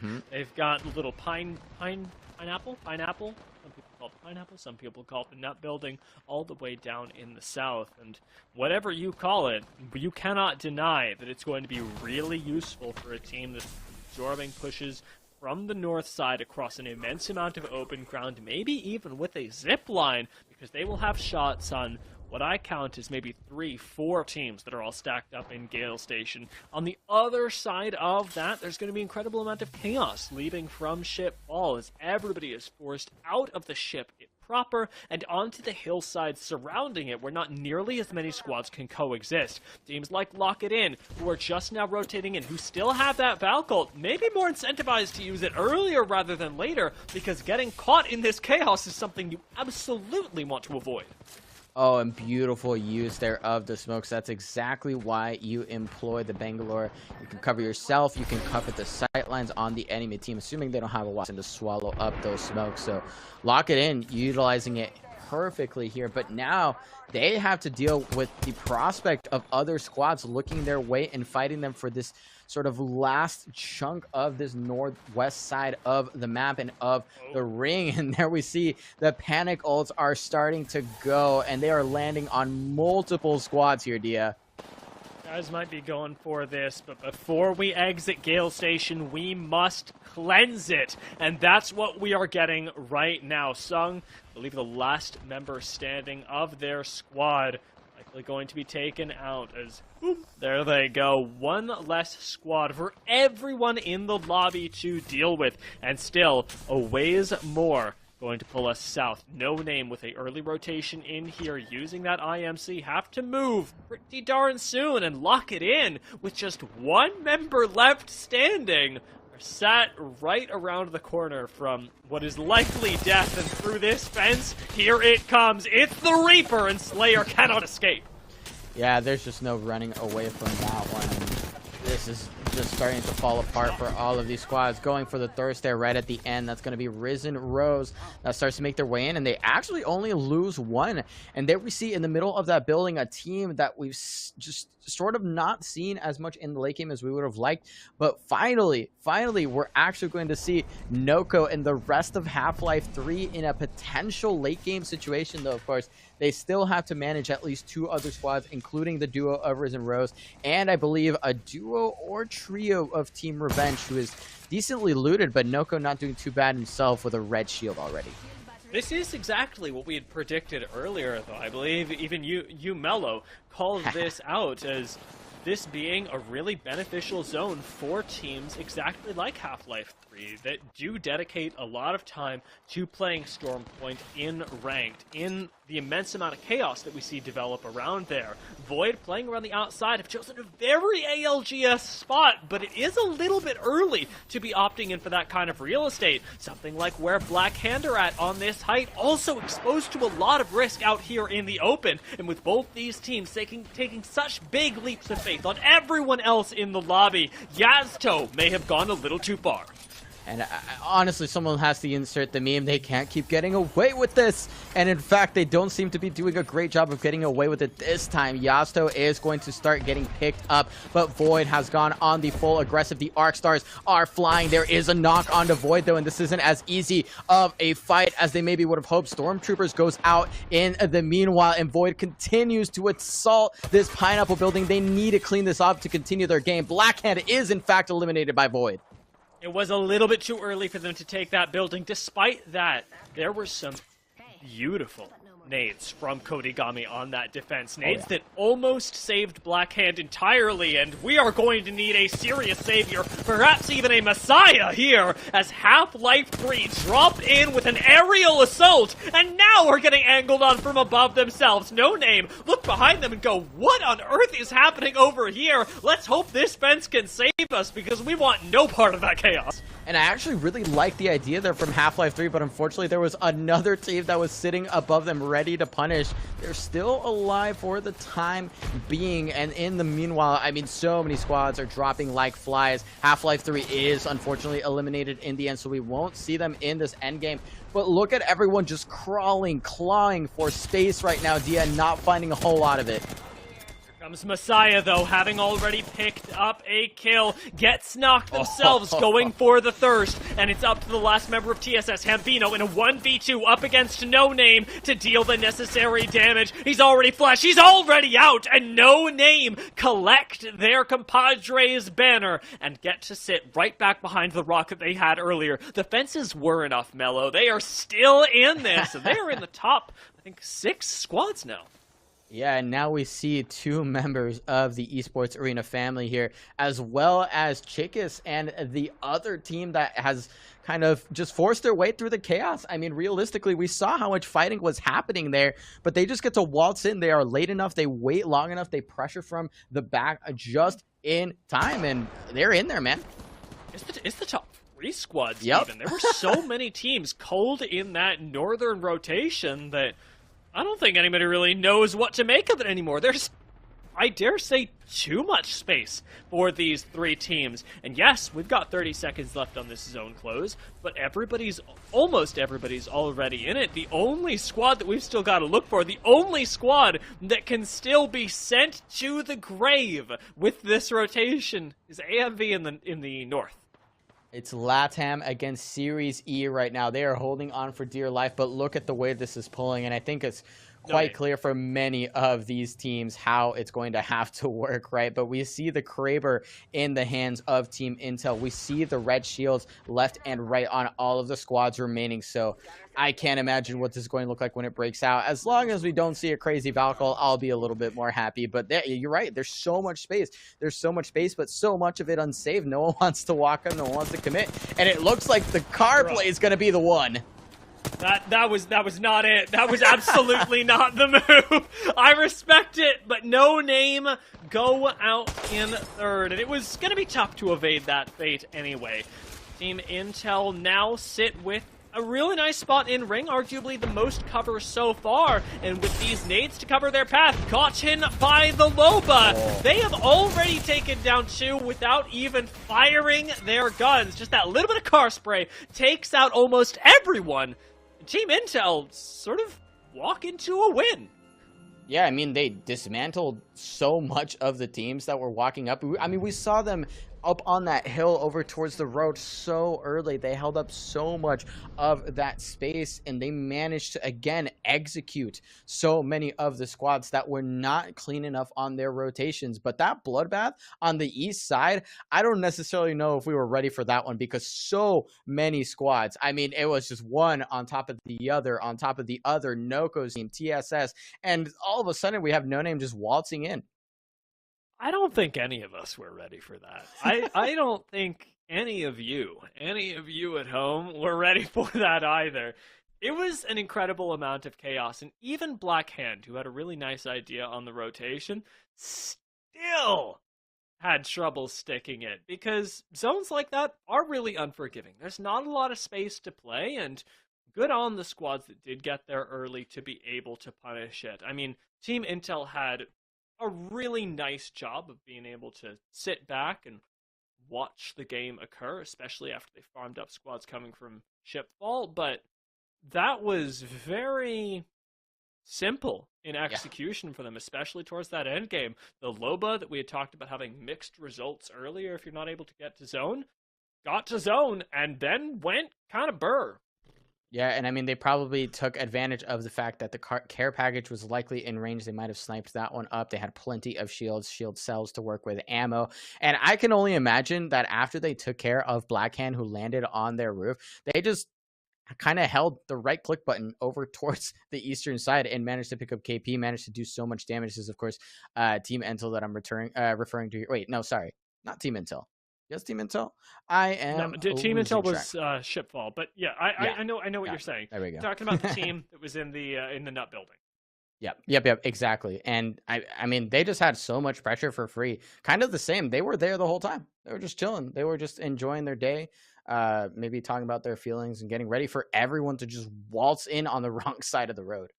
Well, let's see how it happened, because we've got the replays, we have the evidence, and even early on, this game was coming down to the wire for a lot of squads. Even here, though we all know that GOW didn't really get the chance to play this game, the fact that Team Revenge and Intel collaborated so well to take them out set the stage for what was ultimately an Intel victory. Right here, though, Lock It In, dealing a surprising amount of damage, actually changed this game in its entirety, taking out a member of Risen Rose, whittling them down to a duo, and limiting their impact on this game.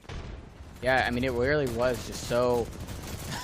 Again, we keep saying it, but it seemed so easy once all of the mid-game situations were done and dusted, with great patience there from Team Revenge. And again, this time around, Blackhand did have a decent game, but they picked that spot a touch too early there. The timing was their downfall, and they ultimately fall much earlier than I think we were expecting, which is going to open up the top of the leaderboard a little bit as Team Intel, 9 kills on their way to this dub, and 9 kills for Void as well. Yeah, Void, the squad that was holding down that bubble building, did a really good job of it, being able to ultimately take out Blackhand, who landed in that 10th place spot, despite what, again, was an admirable effort. Intel topping those leaderboards, though, only 21 points. So, in terms of the actual larger leaderboard, over the course of these 4 games, Intel have done well, but they have by no means put themselves in an insurmountable position. I still feel like this is one of the more uncharacteristically even days that we're getting, and the Blackhand sit in first with 56 points, GOW right behind them. Anybody, even up until 5th place, could still waltz their way into the top 3, maybe even beyond. Yeah, I mean, every ounce counts, and keep in mind, as you explained at the beginning of the stream, Dia, we want to see these teams perform consistently throughout the Challenger circuit. Even if you don't take the dub here, you are fighting for one of those Pro League Split 2 qualifier positions, and so all of these teams still have plenty of time to scrap. We've got 2 games. We've got them on Storm Point, where we know that the big kill-heavy games often just sort of apparate depending on how those rings pull and how these teams navigate them. So Blackhand still steady on top for the time being, but GOW is pretty hot on their tail, and Stormtroopers within striking distance as well. 2 more games on Storm Point to really finalize this one. We are going to take a short break, and then we'll be right back with game number 5 of the first Challenger circuit.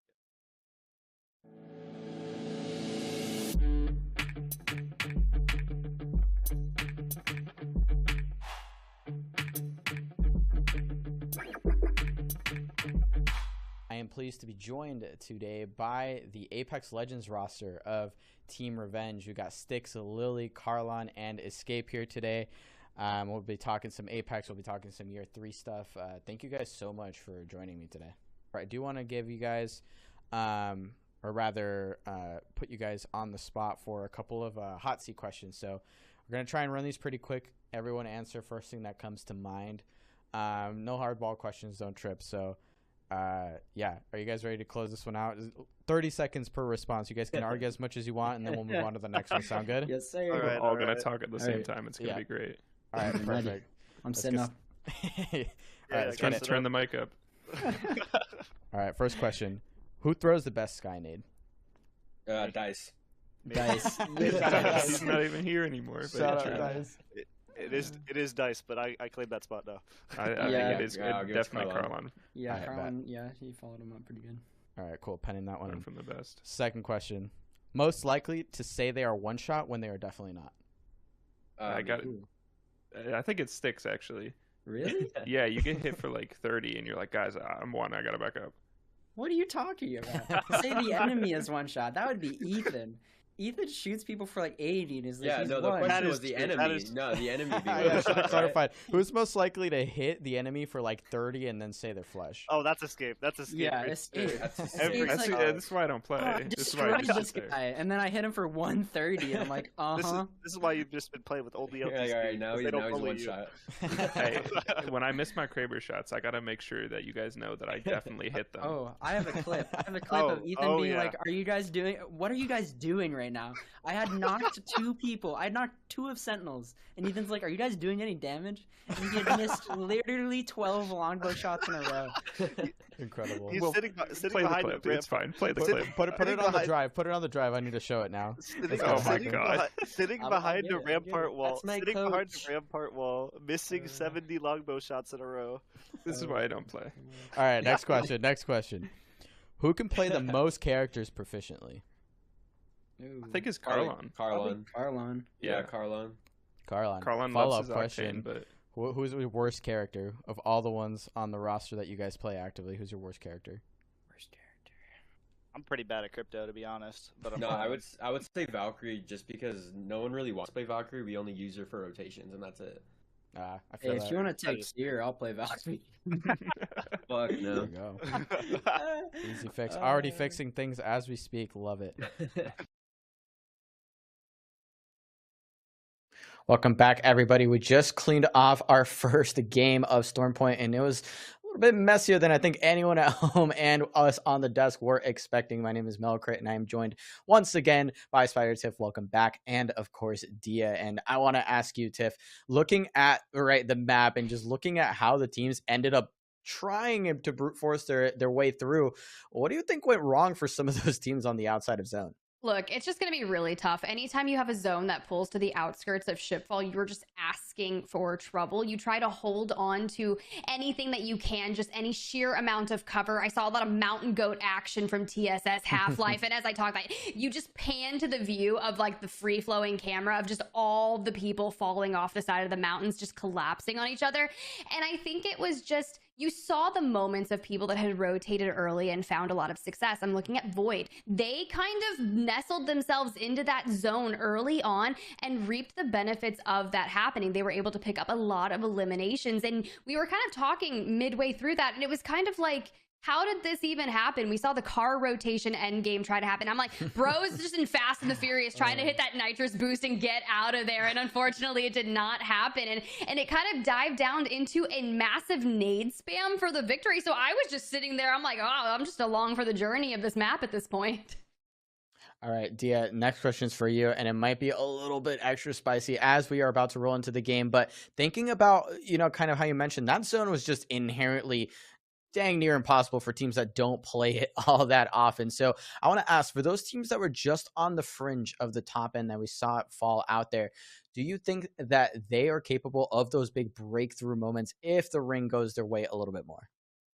We'll get to explore that in the game, so let's go ahead and jump in. And Tiff, I'm even going to pull you in to assist me with that as the game goes on. As we do lose teams throughout the course of this game, we'll be comparing them with how they fared last game and seeing if maybe now that we're getting a, fingers crossed, more regular zone and more easily playable one, whether they can actually translate what was semi-good positioning last game into great positioning this game. I have a question for you, though, since we are starting off the game. We'll wait until we see if there's a 50-50 at Down to Beach, though, but how do you and Mello get your hair to look so good? I was looking at my hair. It was all frizzed up on camera. Dia. I'm embarrassed. Dia, it's okay. I got you. Let me just, I don't know how we're going to style it, but maybe like slick it back. And as I say that, Team Diverge getting a little feisty over here at the down B. So it is happening. Sleepy Panda finding a knock onto Hambino. So now we're just looking for the other 2 members, and it's getting all down in the belly of the beast. And Sleepy Panda making that move on over to Horizon for Storm Point. So I like that. I think with the top-down verticality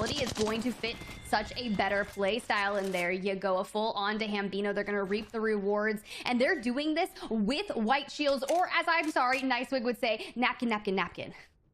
Oh my god, I was having so much fun. I'm sure that you saw it because I tweeted about it, but Nicewig and his inclination to just scream "ew" every time a good beam goes off, actually one of the best things that I've ever heard. So if you guys get the opportunity, I would absolutely check it out when he's doing a watch party, perhaps even of events like this, because it is an absolute blast to just get a little bit of a different perspective, a little bit of extra energy.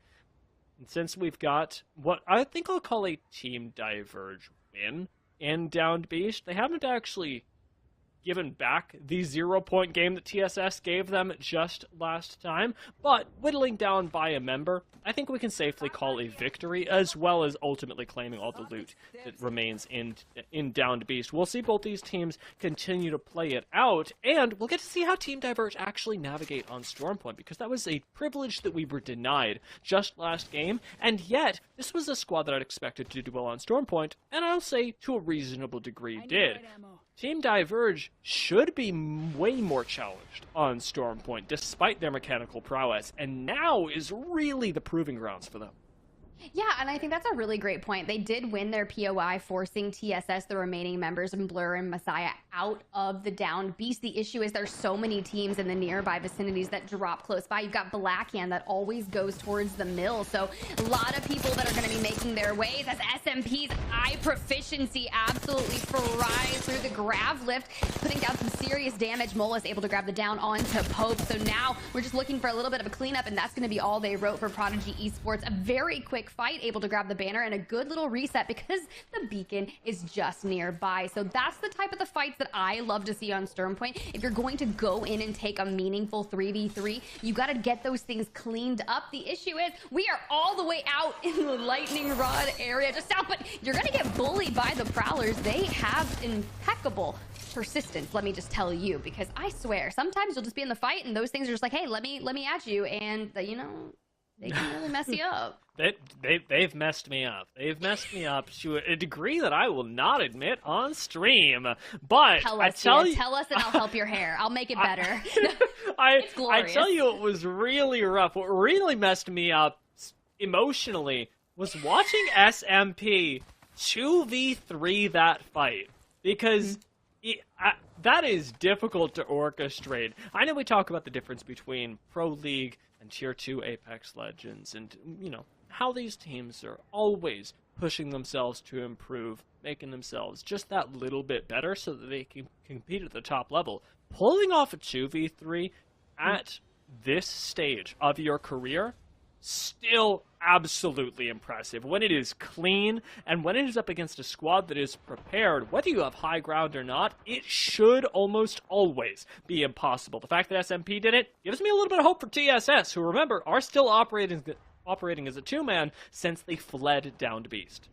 Well, I think if you're going to have the two-man, I know we lost Hambino early on in that 50-50, but Messiah and Blur, they have plenty of experience, and I have a lot of faith in them. But let's jump on over to Team Diverge that is continuing on the aggressive nature, taking out Team Revenge on the way. So we were seeing, hey, how is their Stormpoint going to look? And it seems as if this is going to really benefit them because the people are coming to them. And Half-Life in this moment is currently in a scuffle with your map 1 winners of Team Inferno that have kind of been a little bit lackluster throughout. And yeah, highest power going to take a lot of damage, but closing the distance and really wanting to deal some of those finishing blows. You see the black hole trying to come out. Ordnance is being thrown left and right, and Zan trying to throw some frags to answer back, trying to just put those finishing touches on, but the Jenny coming out at such a monumental moment to be able to get you back up, shielded and ready. But the swing from Adept, I like this, but is going to get immensely punished by it. Zan is going to fall down, so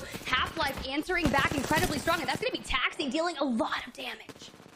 Half-Life 3 actually doing really well in this engagement. May finally be getting one of their best games so far if they can pick up this full squad wipe. One member left, a whole shield bat popped into Noko, and he gets that wipe, taking out Team Inferno. But even more notably than everything that we just saw on screen, Black Hand are out. The team in first place by maybe 3 points going into this game, going down before they pick up even a single placement point has changed the dynamic of not just this lobby, not just this game, but this entire day, Tiff. Because now that first spot that qualifies for, you see, Split 2 Pro League qualifiers, it is way more wide open than anyone would have thought.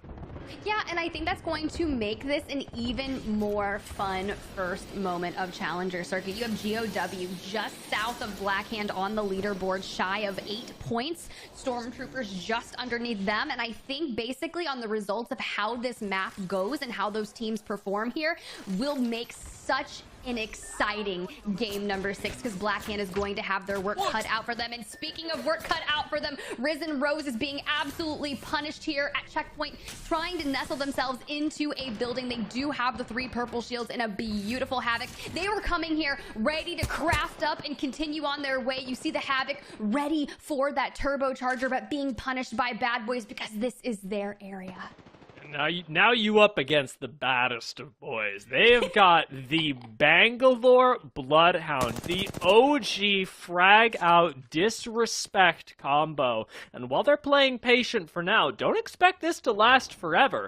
One good crack and Bad Boys are in there like swimwear. So as they lay down the damage, as Funk scouts out the area and Yuban keeps the team safe, keep in mind that this fight at checkpoint could explode at any moment, much like we may see some other squads doing right now. It's Half-Life 3 round the corner, and team fire them down! The knock finally comes in onto Burton a little bit late, but still giving them plenty of time for Half-Life 3 to jump up onto that very same grab lift, get the knock onto Blitz, and maybe take out Void right now! RE45, yeah, it comes up a little bit short, but we've still got Taxi and Noko coming around that corner to deal the killing blow to Void and to push themselves into the top 15. All I hear throughout that fight with Noko's aim is just Nicewig in the back going, ew, thank you so much, Dio, for giving me all of that in my life. But this is the moment. Half-Life finally making some great strides. And once this happens, I feel like Noko's going to gain a lot of confidence and be more comfortable on that IGL role. And I think that's something that only time is going to help as this makes their way throughout. And yeah, it only took a couple games to get that momentum moving, but now starting off incredibly strong, and sure, a couple bit on the edge of the leaderboard, but you know what? There are plenty of other moments, because if you can work your way up towards that halfway, you just need some challenger circuit points just to garner, because it's not only the top team from today that will qualify automatically for the split 2 qualifiers. You just gotta garner your placement points throughout the 4 circuits. But SMP on your screen looking to find some points for themselves as well, and a lot of Bloodhounds. We got some double scan meta, and this is the fun part, right? I was talking about this in ranked today. I was like, in a double scan meta on Storm Point, and everyone playing Seer regardless, it is so hard to rat for placement if you need to. It's so hard. I appreciate that take, because it's absolutely true. I've tried it. It's rough. It's why I 3-stack in ranked now. I used to go solo, and ever since Seer came out, I went, nah, I'm not doing that anymore. Bad Boys, they're gonna make another squad.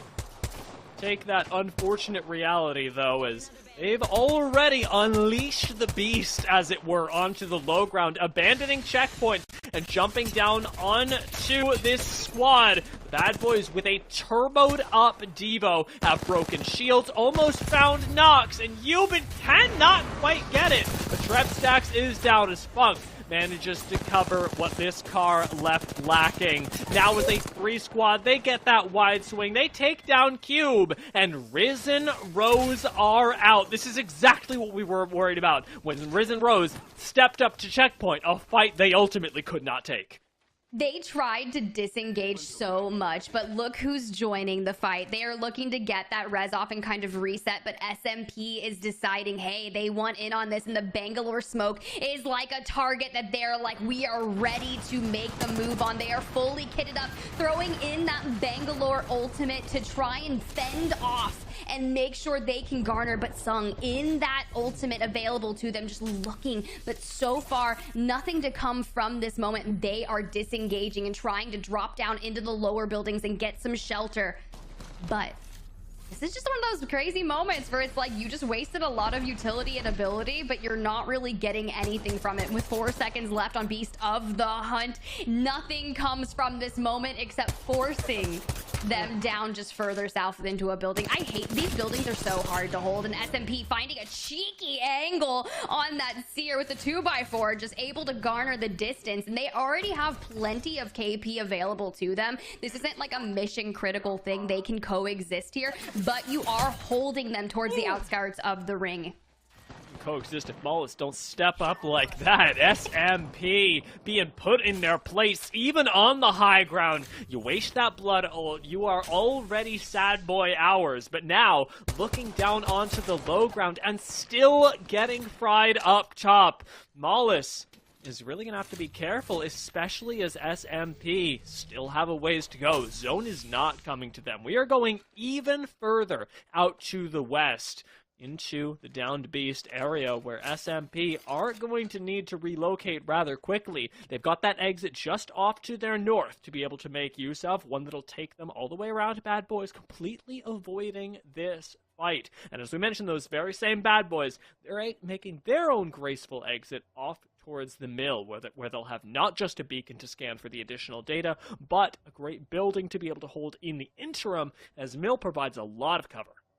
Yeah, but this is one of those moments where I think that people will take tridents and try to hold out on that north. You can see it right there on the left side of your screen. We have seen so many strong moments of games being won from that particular position. The issue is you can't take it too early because you don't have any defenses available to you. And a lot of these teams don't have the Newcastle or the Watson really right now. You got GOW playing that Horizon Seer Valk, and they are currently sitting in second place. And as you know, your leaderboard leaders are out already in the form of Black Hands. So this is going to be one of those moments where GOW can really step up and find themselves with a lot of points. But Avexi is getting punished. They are coexisting in this building, and it's dangerous because you have a lot of teams that are going to be rotating and looking for this. When we were looking at the map, you saw Half-Life on the outskirts trying to find their way through the left of Mill and into the caves. So I think playing that moment right here, as long as they can clear their back for Half-Life, is going to be a strong position for them, but they only have one way out after that moment. I don't like GOW's spot. I don't like it one bit, Tiff, because not only have they given up basically the entire ground floor, being pushed back into a doorway, they've got a team on the roof so they can't step outside, and realistically, they're never going to be able to access that second floor. It's a matter of a single Valk ult that will ultimately likely take out this squad, since GOW, whether or not they win that fight, are absolutely going to be third-partied, with another squad roaming around. Half-Life 3 just now taking to the skies on a Valk ult of their own. I got a lot of curiosity about where they're ending up, as ultimately going to be the roof of the next door building with a little bit of a grav lift to help them out. Cruisin's already down though, and it's looking rough. Yeah, they got immensely punished for that Valk ult that didn't necessarily need to happen just yet, but SMP trying to take this fight right now. Is Half-Life going to be eliminated? Sung already down, and Proficiency trying to connect with the car, but they've got to keep this momentum going so they can get this fight over with and not get third party. You can see going for the res right now, and I respect that because I feel like Proficiency is doing everything that they can to make sure that this moment is happening, but a bang ult coming in. I feel like SMP is just consistently finding the team that is punishing them with Bangalore ults, and now Arc Stars are being thrown their way. We've seen what nade spams can do, and now they're just trying to keep it alive in this 2v3 fight. As you've been in Rambo. They have, but can they do it again? Fun going to get tagged up. It's going to be Bad Boys, and they are here and ready to fight. G7 Scout going out, and decimation has just occurred. Unfortunately, their luck will not strike again. I fully believed, Tiff. You could hear it in my voice. But with SMP leaving us in 12th, we are just one squad elimination away from giving even more placement points to those remaining. The Bad Boys absolutely having been the ones running the lobby so far from the edge. They have put on a clinic as to how to instantly push squads, not taking too long on these fights. TKC now rushing up on them. Will the story come to an end? Honestly, TKC's positioning is so beautiful on top of this rock, able to deal so much damage from an unforgiving position from the other team. Gonna drop down and deal the finishing blows, but is gonna get traded out by a Rampage on the other skirts. Now forced and turns trying to make it happen, but this should be an easy cleanup for them because they've already dealt so much of the blows as long as they don't take any stray shots. Black Hole coming in, and unfortunately the stray shots do come in, and TKC going to be No eliminated. way! This is TSS Messiah, the Messiah coming in to clean up now your kill leader of the lobby, a relegated solo, losing Hambino out on that down beast 50-50, going out on the journey throughout the north side of the map and coming back as a solo. Messiah doing the Lord's work right now.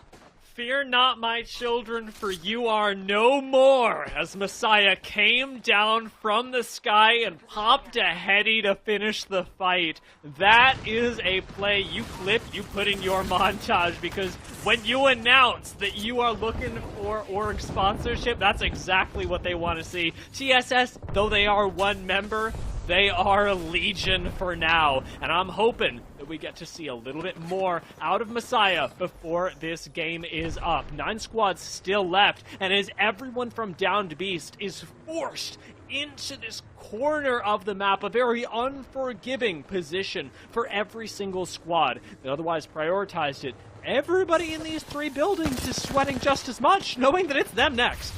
Yeah, Team Diverge in particular, they landed here at the Down Beast and have just withstood the test of time over here, but now find themselves in an unforgiving position as they're getting punished from the teams that have rotated in just a smidge earlier than them. Sleepy Panda going to fall, and you see AJ right now pushing in to try and make something happen. Now GS Verge last alive in this fight with Team Intel as they look to clean this up and go on their reset way. But the question is, will someone try to push them and make this happen? Because as everything whittles down, but Icy once again has that Kraber in their hand, and I've seen some cheeky shots happen on Stormpoint with that, so I'd be excited to see what they're going to do. 7 squads remaining, and as these teams are forced to collapse upon each other with minimal space, you can see they're going to close the distance and try to take that ego child, but there is so much chaos in this building, Dia. Even more squads getting taken out as Team Diverge and Lock It In disappear before our eyes. This magic trick will soon be coming to an end, and I cannot guess the final twist. Game 5 to set us up for the last game of the day still has Valkyrie running the lobby from on top as Lane drops down to finish off yet another squad. GOW in the unfortunate position that we illustrated earlier, now down and out, as take a look out into the distance and you'll see a familiar sight. Stormtroopers, who gave us that Newcastle in game number 1, are once again making the best use of it in game number 5. I mean, that is technically the game-winning position, in my opinion. They do have the Newcastle and the Watson to be able to hold that. The thing is, Prophet not fully healed. I can't tell if that's from being poked or if they're genuinely just out of white meds. And at this point, if Intel decides to completely ape them, that could throw their game, because then it would kind of have that moment of the teams that are inside the buildings right now fighting for the placement. But if they can hold that over there, they're currently sitting in 3rd on the leaderboard. This will be a monumental game for them. It is just Jet that's still alive from Intel. And now, well, I may have spoken not too soon, but just on time, as he is forcibly expired. AMV now sitting in this end game. You have the opportunity, as the only remaining Watson pylon on their side, to at least hold out for a moment more. But it's not a matter of who's going to get first tip. You already called that. It's who's going to get second.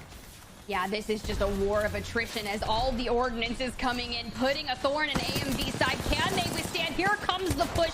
Now Void trying to get fire that G7 scout, but unfortunately going to fall, and Valkyrie is going to be able to make this happen. But look who's leaving their god tier positioning to go ahead and just clean it up to make this victory done and dusted. Stormtroopers is your winner here on map number 5, doing everything perfectly right. They are looking to find themselves at the top of the leaderboard. They don't want to win off points. They want to try and auto-qual right here and now and just seal the deal. I mean, with a team like Vize, Koshi, and Prophet, massive. You know, Vize used to compete on Pro League under Lazarus, and they are finding so much success here. So well done.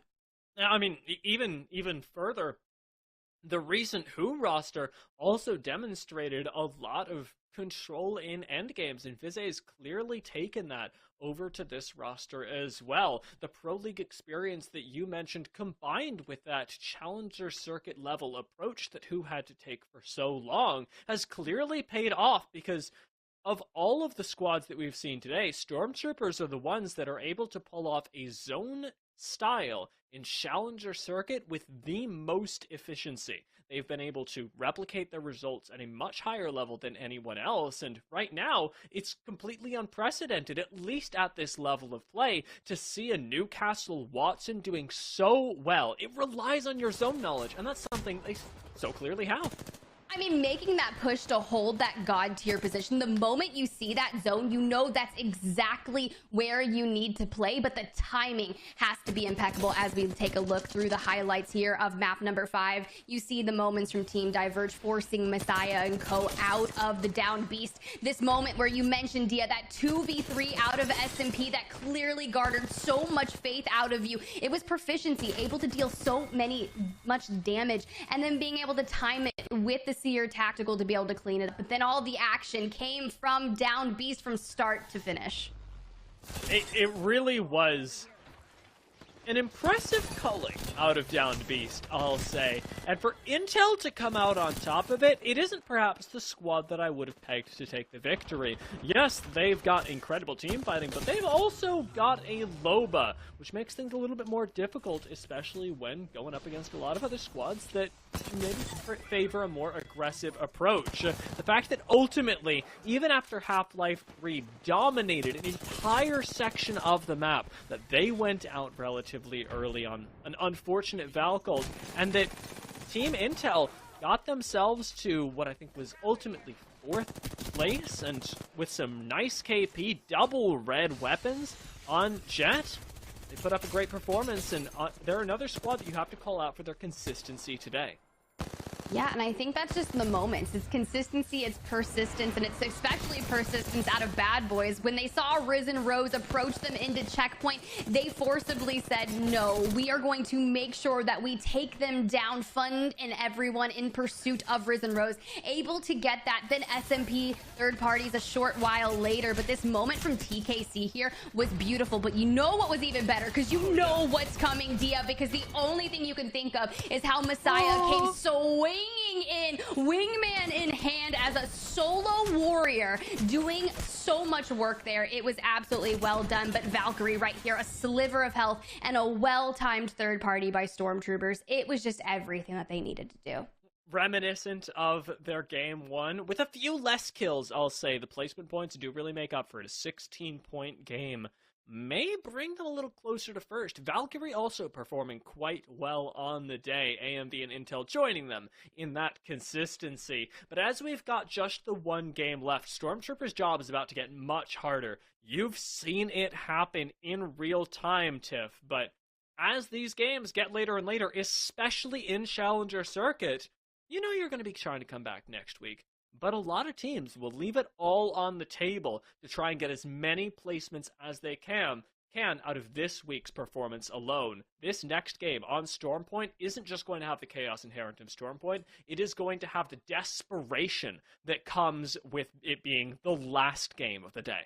The last game indeed, and peep the leaderboard. Black Hand has remained at the top, but only by 1 point. GOW was able to do enough to really carve back at that lead. I believe it was 8 points coming into this game. Number 5, now just 1, but Stormtroopers coming off that map 5 victory, finding themselves within 4 points of Black Hand. And at this point, even looking at Valkyrie and Team Intel, if they have a 20-plus point game and Black Hand GOW go out early, they could find themselves with that auto qual spot into Split 2 Pro League qualifiers. Yeah, these top 3, top 4 teams are looking real spicy, to use a very well-favored word.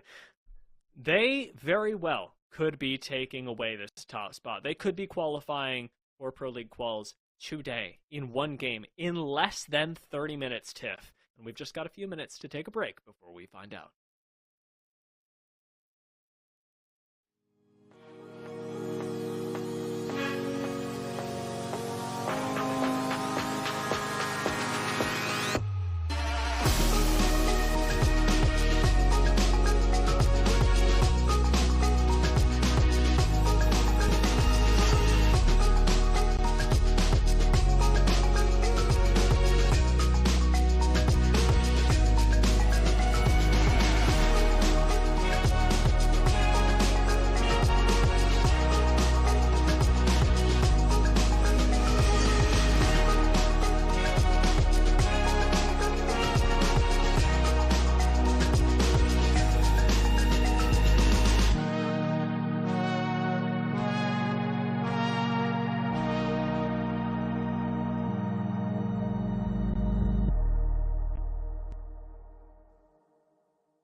Welcome back to the ALGS Challenger Circuit here in North America. It's our very first one of the season, and it's coming down to our last game. My name is Dia, and I'm joined by Spider Tiff and Mellow Crit. Mellow, I didn't hear your voice, your sweet, soothing voice, taking me through last game, but I know that you had opinions, because I know you, and you had opinions on the game.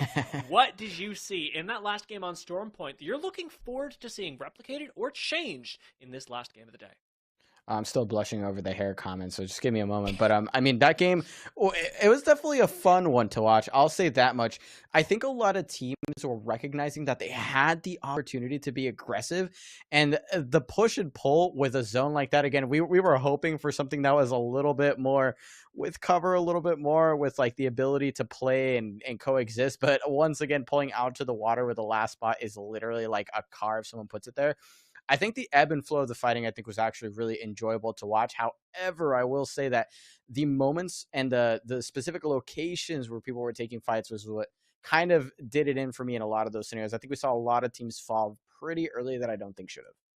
I mean, Bad Boys certainly played a really big part in eliminating those squads. They were a really big good news story for me because seeing Bad Boys flourish does make me really happy. But by the same token, Black Hand, who's another squad that I'd expect to flourish in these early game fights, didn't quite have that same success. Now, Tiff, I'm not gonna beat around the bush here. I know that you're a Black Hand fan. I need some inspiring words for other Black Hand fans out there. Can we keep the faith in game number 6? Look, you know I don't like kind of talking about particular when people are like, hey, who's your pick? I don't like saying it because I feel like I cast or curse every team into existence. But yes, I think Black Hand has done incredibly well knowing that Shubi went to play into Pro League with the former MPL team, now MPS. So finding some success there. They did lose their Bangalore player under the Pro League. And I think they're doing incredibly well with the addition of Kodagami. So I think just play your game. You know how to play it safe, play it smart. But for the teams that are looming down the way, GOW and Stormtroopers, just points shy of that auto qual spot, send it. You've got this. Play it smart, and I think you guys are going to all do great. And if not, hey, next in 2 weeks, I believe, is the next one, so they'll come answering back for their vengeance. Yeah, I mean, we've got a very short amount of time until the next one, and I would also say, by that same token, a lot of opportunity for teams to scrim in between, especially for squads like Black Hand, who have already found a lot of success today with a new pickup of Kodagami. I'm really enjoying the way that they've adapted their play style. Have you seen any other teams throughout the day, Mello, that have impressed you with the way that they've changed their game plan according to the lobby? I mean, I have to kind of give it to Revenge a little bit because we know that they like to play pretty center zone on World's Edge, but recognizing that there's a lot of teams playing out on the edge. And again, the opportunistic fights, I think we saw really good patience from them 2 games ago. And in that game, not exactly the best game for them in the end, but yeah, I think that they're adapting pretty well. I think that there's a couple teams that are struggling to adapt, but are still being carried pretty heavily by just raw mechanics and just being able to outfight people. And of course, Noko's team. I mean, I had to shout them out because they had a much better showing. I think if they got away with maybe one more of those rough rotations where they had to fight a team, they could have had a colossal game. I mean, their storm point is looking really good. To call out another team that, when we think of mechanics, I absolutely have come to mind. TSS have had, I'll say, not their best day, considering the amount of raw mechanical talent they had. We saw Messiah still have a pop-off moment in that last game, and while it was cool, while it was memeable, it didn't get them a whole lot of points. When you've got really mechanically powerful players, Tiff, how would you use them, or how would perhaps your IGL use them to get the best out of your individual games, especially in a tournament like this? I think you just have to look at teams that are finding success in Challenger Circuit and in ALGS that you have a similar playstyle and team composition set up as, and review those VODs, try to take a lot of things that you can learn from that moment. When I think of teams that are strong mechanically and play zone, I think specifically of Vexed from EMEA Pro League. They are always on that edge and kind of just going in and trying to find their way in. As soon as they can get to that moment where they connect 2 dots, I feel like they're just missing just a minute detail to find success.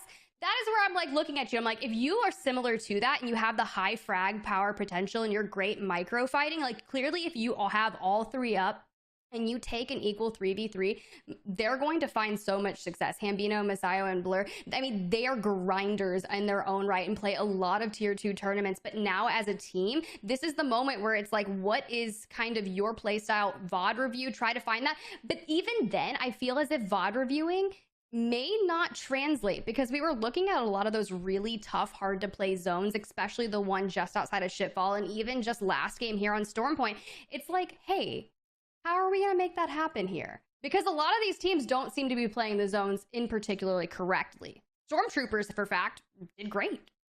They really did. Yeah. I am so beyond impressed with the way that Stormtroopers have managed to navigate this. I know we got the leaderboard here somewhere, so we'll get the chance to at least demonstrate in the points before we get into this last game where Stormtroopers are currently sat at. And actually, I really like that you brought up EMEA here, because it gives me the chance to sort of compare across regions. At the Challenger Circuit level, obviously, with both of them happening today, we got to see earlier this morning, for those of you who were up, some of the EMEA gameplay. And what I saw, Mello, was a Vantage, especially in a map like Stormpoint that gets played at such long ranges. We haven't seen a whole lot of teams change their composition coming from World's Edge to here. Why no Vantage? Why no real difference? I'm not going to lie to you. I think the way that Vantage sort of plays into this map in particular, obviously you want to have really strong sightlines, right? You want to tax teams that are rotating, but with that comes the fact that you don't necessarily always get the most priority. I mean, if you're there super early, Vantage can frag out, but it's a little bit more difficult, and obviously you have that indicator.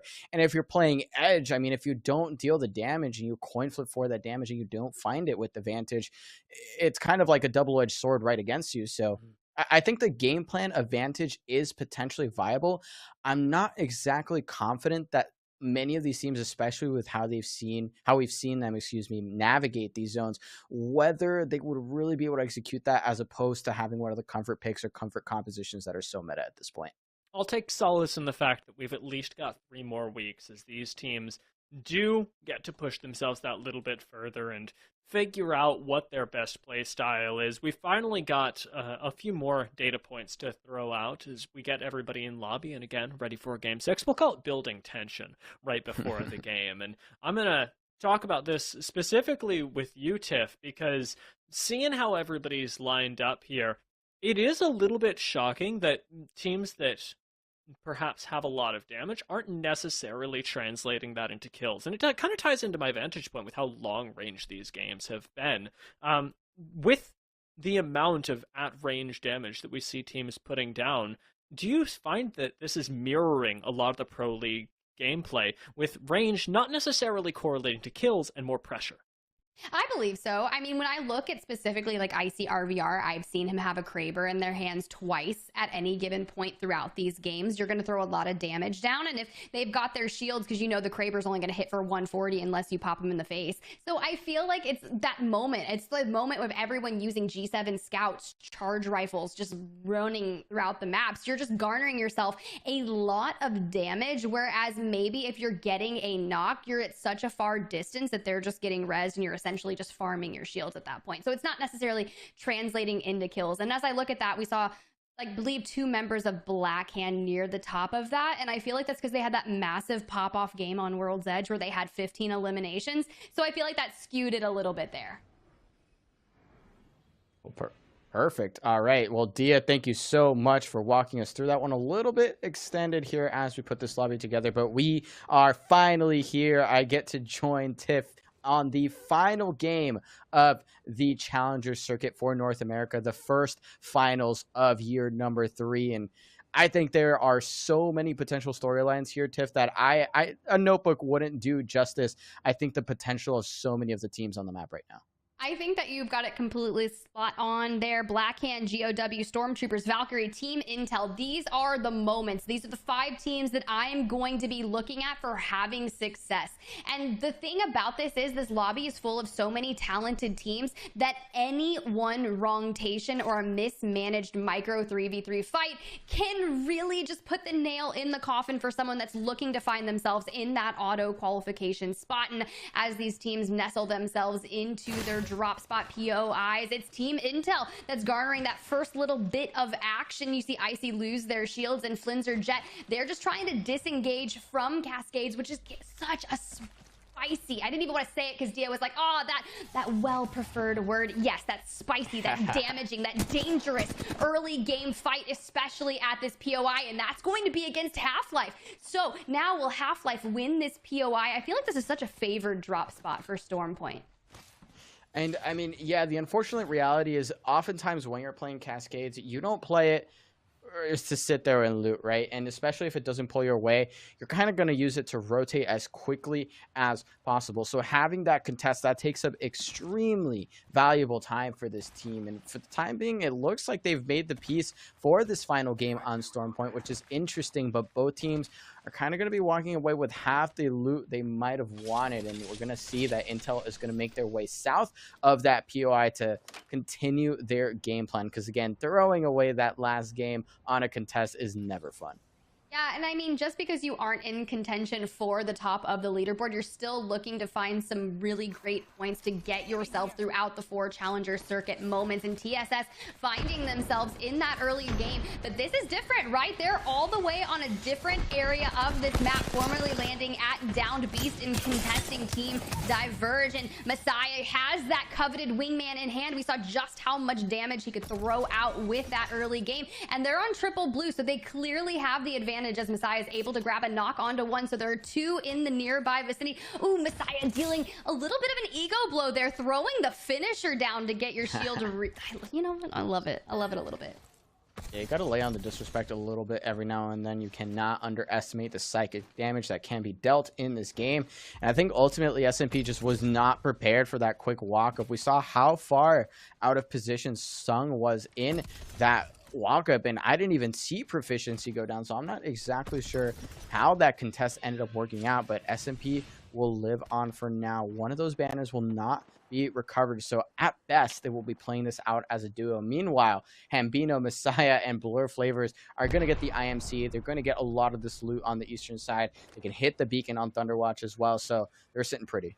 Yeah, I feel like that's really setting themselves up for success, and I know that was like one of the changes that they made such in late game, and how that will translate to their points may not be rewarding enough, but you get the practice of landing over there and you get your reps in on that rotation. Because we look towards the zone, everyone always asks, where is it going? Are we going to get a northern one? We just had the one that pulled to the south of Downed Beast, but now the map is going to go towards the center and pull to the left on the outskirts of the mill and south of Checkpoint. So it's going to be an interesting circle with a lot of choke points to get into that. So I'd be really curious to see how teams are going to start making their way into that. We see Skies on the lower left hand of your screen, Ziwa and Co on the building, and a lot of people just kind of getting their smart loot, getting those IMC armories done so they can make sure they have the well-respected loot that they like for that end game.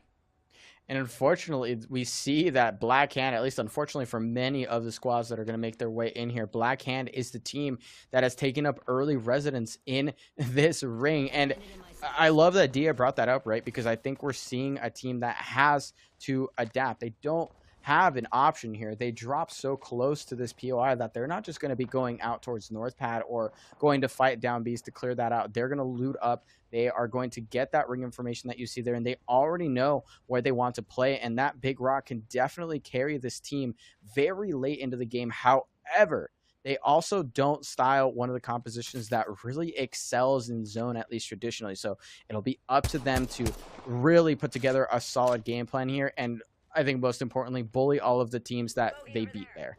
I mean, they're absolutely kitted. They land the mill, so they're going to have a plethora of shields and their choice of whatever weapon they want. We see a Valcolt coming out of GOW, but there's already people that have taken up habitat in this building. So you see the double seer exhibits come out. This is going to be a make or break fight for them, because if you don't know, GOW is 1 point shy of the lead. So this is that storyline we were talking about at the beginning of the game, but an RE45 in a Vexi's hand, this could be just that steal moment. I'm trying to think of something like a moment, that sword Excalibur in the hands of a Vexi's. Now, this is kind of interesting because the other team is already playing it soft. Both of those exhibits are now expended and not available. Scan coming up in 5 seconds. So now what is going to happen? And they definitely know that there's teams already in their vicinity. You can already see how many teams just opted for the early rotation. Team Revenge is sitting on whites across the way, and this could be a really juicy opportunity for them to take advantage of a potential third party to actually get their gear up and better looted. So for the time being, both teams, I think, recognize that they don't want to get too crazy here. They can play the spot decently well pretty late with the Watson, so no one getting too crazy. Again, maybe the game 6 shakes or everyone is just trying to play as cleanly as possible. I like the coexisting call from both of these squads, but the next moment that they have to move, it is going to be a pivotal one for both teams. Well, you've also got Valkyrie in the mix nearby those buildings, and they're currently sitting in 4th place. If they have a north of 25-point game and Blackhand, GOW, and Stormtroopers falter here, I think that's one of the moments where they're trying to play a little more reserved. But Half-Life 3, Noko has a bow in hand with that 3X on it, so excited to see what they can make happen here. They already have one down onto TSS in the form of Blur, so they're looking for the remaining 2 members of that, trying to go ahead and get that curse, but they have the ring at their back, and they're going to go ahead and get the finishing touches. Black Hole coming out from Taxi, but gets punished immensely from being out into the open. Very unfortunate. Noko and Cruiser are going to have to keep it up. And this is just the reality of teams that are able to gatekeep other players. Bad Boys doing exactly that here. Look at where the ring is pulling. They know this. They most likely got that beacon scan earlier. So the fact that they've opted to bully the teams out in zone is such a heads-up play for them, because they know that they have to rack up that KP. They can't just rack up that placement, and it's so critical understanding where teams are going to be. If you can guarantee a wipe by out-rotating or calling out the rotate of your opponents, you can get so much value on this map. So much value indeed, but you are fighting 2 to 3 different teams here. I've seen downs onto Half-Light, downs onto Skies, and just trying to actually keep the dream alive, but they're staying relatively healthy, so dealing a lot of damage while withstanding a lot, in particular Rambro in that Beast of the Hunt, on the hunt within mere inches of their life, dealing the final blow to Skies as they will be eliminated, turning back and immediately trying to get the nails in the coffin for that team. But Blackhand playing it incredibly safe, and I respect that decision out of them. They can look and find a lot of that information as we see the ring pulling still on the south points of checkpoint. But this is a lot of that no-name POI, where if you don't get into it, you will get gate kept. To see how the mountains choke. But Valkyrie going to get engaged here. The EVA 8 shots going out, and a charge rifle hip fire is not what you want. But when you are literally in 4th place, you've got to keep it in. So now Lane, the withstanding Valk, trying to make something happen. This is GOW pushing in, so you are looking at your 2nd and 4th place teams fighting. Yeah, and that's brutal. We saw there how this building can absolutely punish teams, even if there's no engaged. GOW right now trying to farm up those kills, and they will find a kill onto the last member of Valkyrie. So Valkyrie will not see the light of the rest of this day for the time being. And GOW now, I think that arguably this position that they've taken is really going to suit them. They can definitely outfight teams. Anyone that decides to walk up on them, they have the potential to outfight really realistically from what we've seen so far 8 out of 10 times. And I do also want to call out that the duo of TSS making their rotation kind of by force actually finds the last member of Half-Life 3. So Noko's team will be eliminated from game number 6 and I believe 15th place. Very unfortunate, but now as Valkyrie goes out, so does the 6th place team. Lock it in. So GOW doing what they need to do in this early game to set themselves up for success and find themselves in that auto qual position. But the only other team that can really do something about it is going to be Blackhand and Stormtroopers, both still alive and well. Blackhand able to pick up 1 elimination and playing it incredibly safe on the outskirts. You talk about them putting themselves in a position where they can hold the back end and making sure that it's clear. They are doing so on the high ground in the rock, putting out some nice damage on a nearby Valk ulting team that is looking for some repositioning moments. And I just think playing it safe is going to be great, but GOW found a well-needed 3v3 to give themselves some eliminations. So now the points must be incredibly close. And that was actually Team Revenge making that rotation potentially to get this ring number 3 beacon and figure out where they want to play. Though I think at this point teams have a pretty solid idea, though. Looking at how these rings play, I mean, they float whenever they want to. So Team Revenge maybe opting to scrap up a little bit more loot, grab that beacon scan, and yes, indeed, they're actually running the Crypto and the Watson. So deep zone team, and now they have that information, so it'll continue to pull in their direction. Actually, that's big news for them. And we've seen a lot of teams in Pro League finding some success with the Crypto, Watson, Valk, and I feel like it's one of those things that hasn't been super well adapted, but you see it on the Guard. Atlanta Premier enacts this team composition, and I like it when I'm playing it. I don't like it when I'm a lone Watson and a Crypto is walking up on me and EMPs and ruins everything that I've worked so hard for, but that's what we want for Team Revenge. We want them to have that success with the Crypto EMP, now garnering that loot that they have available to them within this building and setting up shop here. But Blackhand just staying incredibly patient, doing what they need to do. And I think that the issue is if it's almost too reserved, all of these teams that are occupying a lot of the space in front of them, they're going to have an interesting rotation. And I like right here what I'm seeing. Setting up shop there in the IMC Armory. Once you finish that IMC Armory, if you don't take the kind of launch pad out of it, you have any time to wait and utilize that, and that can give you an actual free rotation. And in terms of free rotations, it looks like this squad that we're seeing in the middle here in green, Gyozi, Chicas, and I believe that's going to be the rest of the LATAM team that we've got in this lobby. They're actually already deep in the middle. There's actually one building that sits currently in front of the next beacon, or the next ring center, excuse me. So they are there mega early. They do not want any funny business with their rotation, and I think this is where we're going to start to see it. Again, we're going to start to see a lot of those Valkyrie ultimates that are a little bit wild, maybe don't have the most exact game plan. And speaking of teams that are well outside zone, we still have all of TSS out in the north side.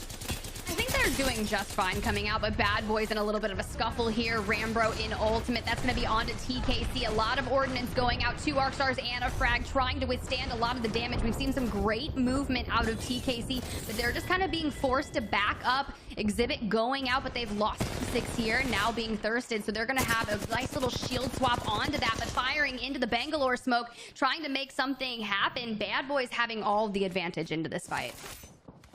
Shout out Dia for keeping me sane. That was actually no name that went deep into zone. But right now, Bad Boys has no business near the middle of zone. They are hungry for these kills. And again, those opportune fighting moments that they can pick up a lot of that KP from. They know that they're confident with their loot. 3 purples, not too shabby at all. They have a composition that can fight. And already they're shoving TSS, who's had a very rough game so far. And it might get even rougher as Prodigy, not Prodigy Esports, SMP is about to walk on them as well.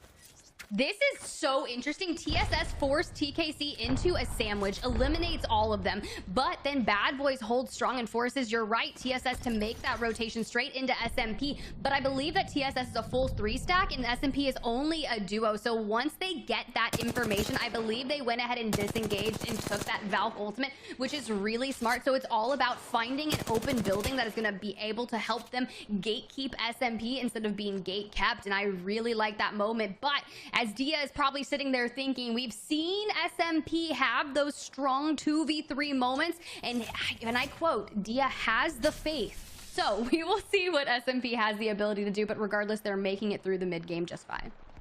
And I got those teams twisted up a little bit. It's actually iProficiency and Mullis that are having a rough game, having lost Sunk pretty early on. And it's actually against the likes of TSS. So TSS is not done bullying them. But again, like you said perfectly, I think that taking up that space, taking up that rotation, now that they've done the damage, or at least the most damage they're willing to commit to before really leaving for a better spot. And they're doing exactly that. But look at the teams that are sitting here on the east side. Bad Boys having to commit to a walk-up, and they didn't have smokes there. I'm curious to know why those didn't go down. They're running this Bangalore. They can cover that LOS, but AMB now is eating big on the likes of Funk. Yeah, AMB is definitely punishing them from not utilizing those tacticals available to them. But meanwhile, just holding your building. This is going to be a really nice moment for you to be able to play that edge of zone, because you have to pay the moment. You have to hold out in Miles utilizing Jenny. They already have the Newcastle wall. This is their home. And honestly, I would not want to lay siege to this building, but you are going to have to lead. Meanwhile, Void going to fall as well. So the question is, are teams that are still alive that have a major play and getting that auto qual spot?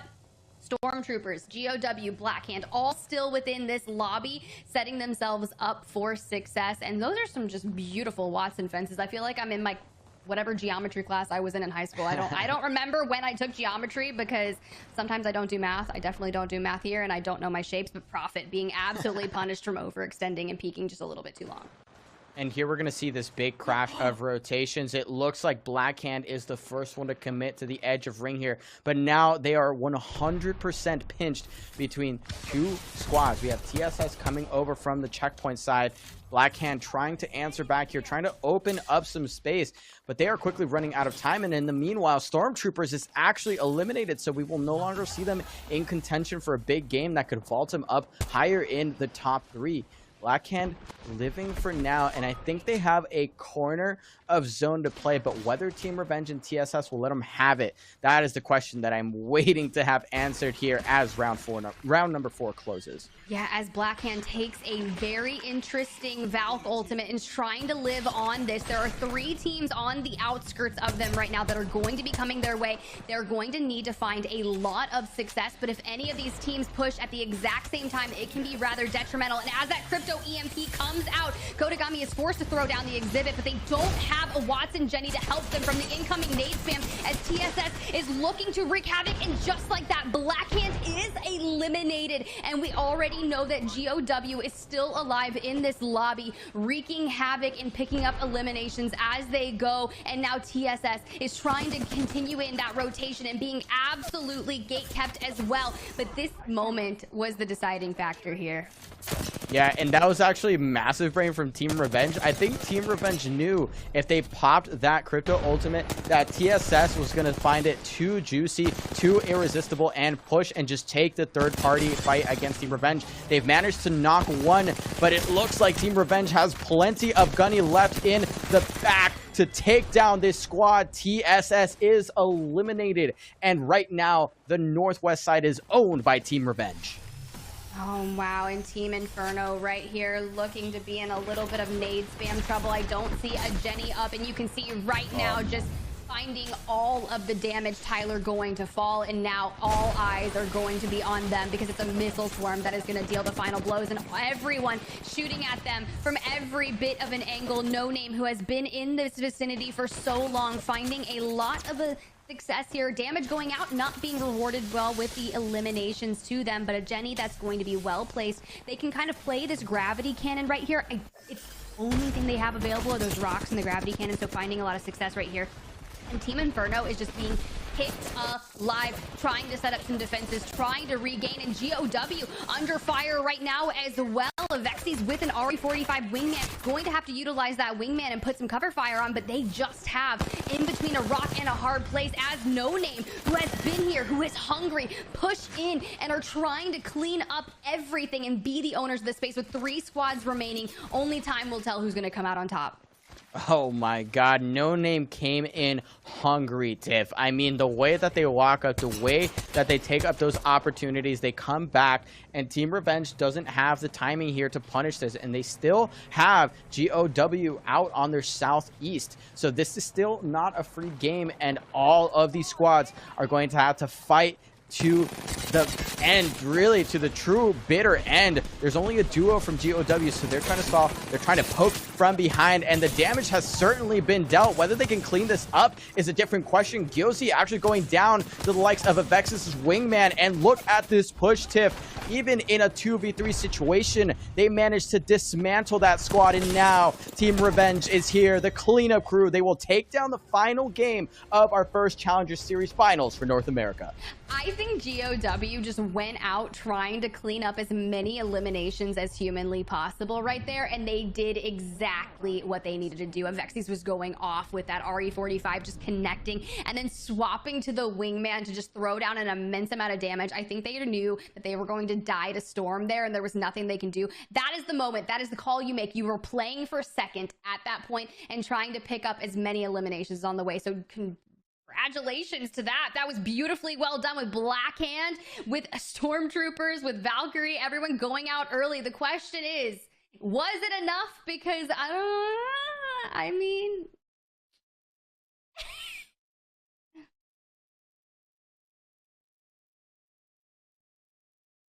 Looks like I am not having as much sound as I had hoped. Excuse me.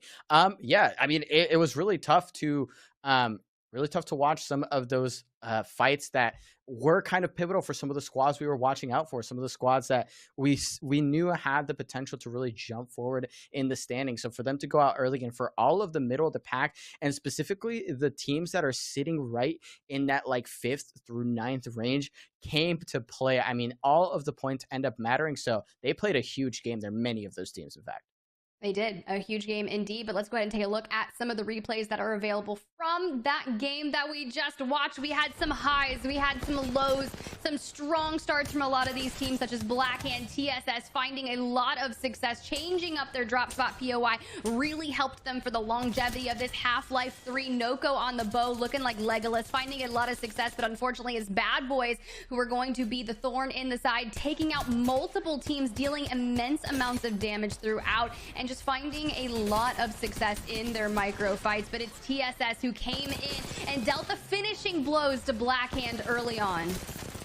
And unfortunately, that means that Blackhand just did not have a full game worth of scrapping, worth of kills. And almost as importantly for them, with where they were sitting in the leaderboard, the placement there was just as critical, in my opinion, with how close that race to the finish was. So did GOW do enough? They certainly went out with a bang. Team Revenge, love to see them take down one of these games. And I mean, look at the top of the charts, Steve. Even with a win, Team Revenge is not the top scorer. We have No Name, who again played a massive game, had a lot of damage and a lot of pressure on so many of the squads that were walking into a very not so fun to play zone, and GOW was definitely up there with 9 kills. Yeah, it's kind of wild. You've got 3 teams that have taken out a third of the lobby, finding themselves a lot of success. Sometimes you have a moment where a team will go north of 25 points and the next couple of teams will just be kind of scarce. But this is a 17, 18, 16, and even TSS found a lot of success, garnering 6 eliminations for 10 points. Team Inferno doing well and making the distance there. But the question is, how does this kind of make an impact on the leaderboard, and who is going to find themselves with that auto qualification spots in Challenger Circuit Weekend 1? This is the first finals, so we are just getting a taste of all the action. Let's welcome back Dia. Dia, we know you were sitting there waiting to want to put your thoughts into this. Welcome back, man. Not only was I sitting there waiting to put my thoughts in, I was sitting there just doing math. I was beautiful minding it up as the placement points were rolling in. I was so on the, I want to say on the edge of my seat, but I sit on a ball. What? I was on maybe not an edge, but a tangential surface of this ball because good God, watching GOW sneak their way in makes me really excited to show you guys the leaderboards because I already know what to say because I did the math. So let's bring them up. GOW walking away with the first place, baby. Look at it, Spider Tip. Ain't it incredible?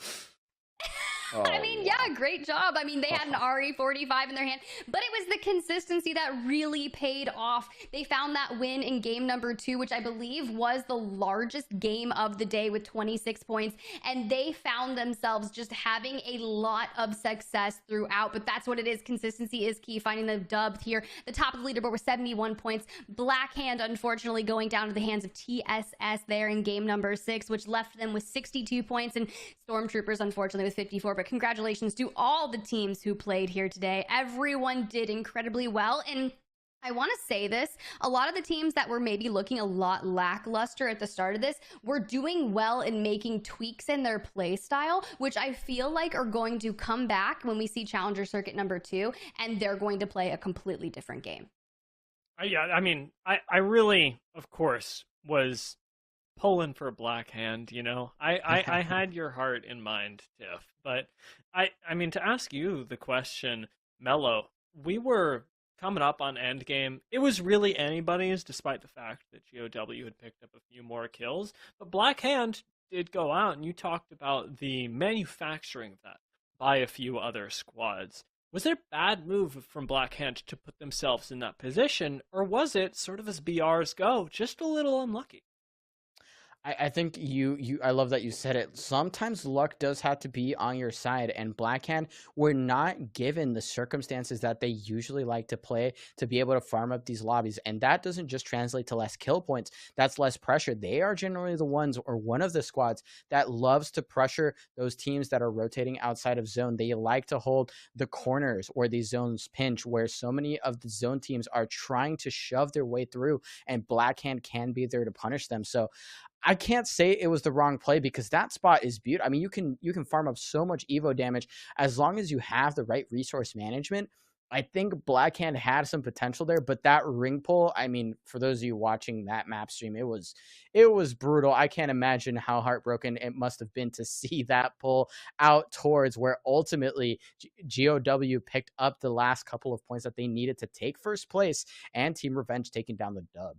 It begs the question, of course, how these teams will continue to adapt throughout the 4 challenger circuits that we have. Well, GOW won't be joining us for those because they have automatically seeded themselves into the preseason qualifiers with their performance today. We'll be seeing Blackhand again, and we'll likely be seeing them adapt throughout all 4, or rather, now all 3 of the upcoming challenger circuits. Thank you so much, Tiff and Mello, for joining us, for giving us some incredible casting for the last game of the day.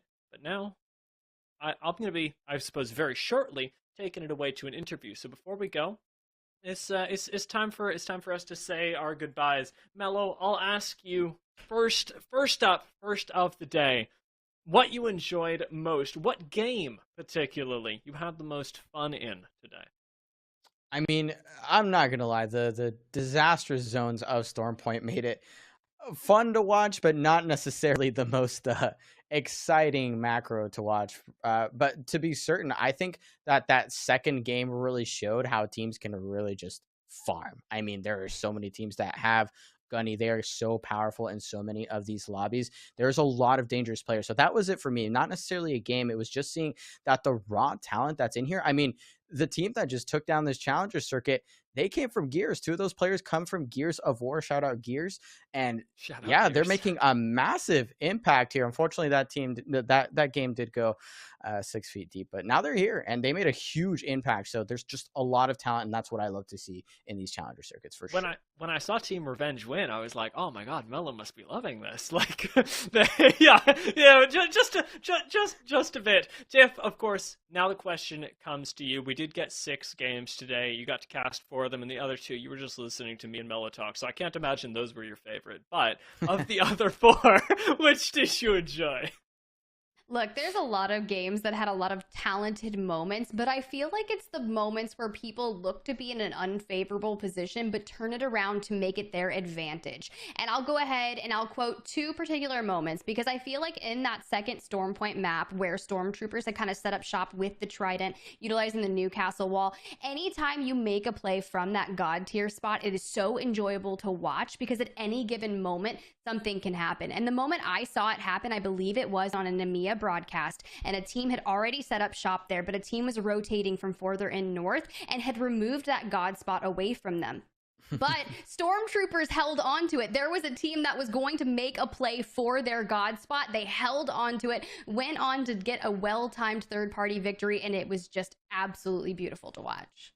I mean, let's go ahead and take a look back at today as well, because we're going to get the chance to reminisce a little bit more over the upcoming Challenger circuits. I'm looking forward to seeing Stormtroopers regroup, see if they can pull that zone together. But before we do that, before we jump all the way into next week, I want to talk to someone very special from today, one of the winners from today's games. Let's pop over to an interview with GOW.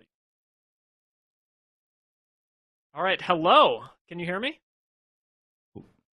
I can't. Well, I can't hear you, but welcome to the interview section, Detox. I'm sure production will sort it out, and I'll be able to hear you soon.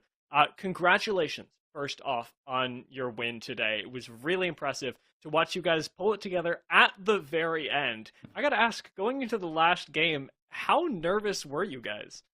Nerves is a thing that, like, I don't know, we don't have, man. We won championships in another game, so it's like going into that last game, we knew who had what points. We knew what team to look after. Like, all right, Black Hand has this amount of points. I think there was two other teams that were close, and we were like, all right, if they die, just play our game. Like, don't even worry about it. But once they died, we kind of knew we won. We were talking about it a little bit on the broadcast. You guys, of course, come from Gears of War, and I'll be honest with you, Detox, I haven't watched a lot of Gears of War. I've been doing Apex most of my career. But I would like to know, from your perspective and from the perspective of your team, how those skills have transferred. Is it mostly in the nerfs? Does any of the macro apply? What's been the most carryover skill to you guys? The most carryover skill I would say is our communication. Our communication is like, it's perfect. Like, when we're clicking, it's like I know exactly what my teammate's screen looks like, and I could close my eyes. Like, it's like a clear picture. And then the guy I've been playing with, Vexies, I've been playing with him for maybe 4 years now, 3 years. Like, and then A1's is just like a goat on Apex. He was a Gears player first, but when we started playing Apex with him, I was like, yo, this kid is good. Like, this kid is real good. So that's our team, bro. You guys were really frying. I hope that you get the chance to, or maybe I'll find a couple clips and send them to you of how much we were just like mouths open watching some of the clips from your perspective.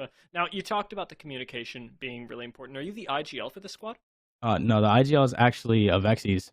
He's actually we just started playing this game like maybe like a couple months ago. So we our first ever like ALGS anything, because we weren't really getting practice or anything. Ranked was our practice. So our first ALGS was like these last, like, trying to get into Pro League, those quals. We played those. It went a little rocky, but then we were like, all right, we get the gist, how to rotate and things like that. And then we went back, talked about it, and now, you know what I mean? Like, the sky's the limit now. Now we know how to play, so. I mean, it's been an incredible improvement. You've not only jumped from, I believe it was 27th in the overall preseason quals to now being just a first place team. You're already going to the next preseason quals, and having brushed up on that and now going up against Pro League teams, what do you think is going to be the big difference between where you are now and where you need to be to qualify for Pro League? Where we are now, we can't get complacent, but like I said, me and the Vexies, like, we've won in another game. We know what it takes. Like, there's no such thing as complacency. It's just work every day to get to where we want to be in this game. We got to where we wanted to be in that game. Now it's time to get to where we want to be in this game. So, like, shout out to all the Apex players. We love you guys, but, you know, we're trying to make our way in, you know. Get out of the way. Yeah.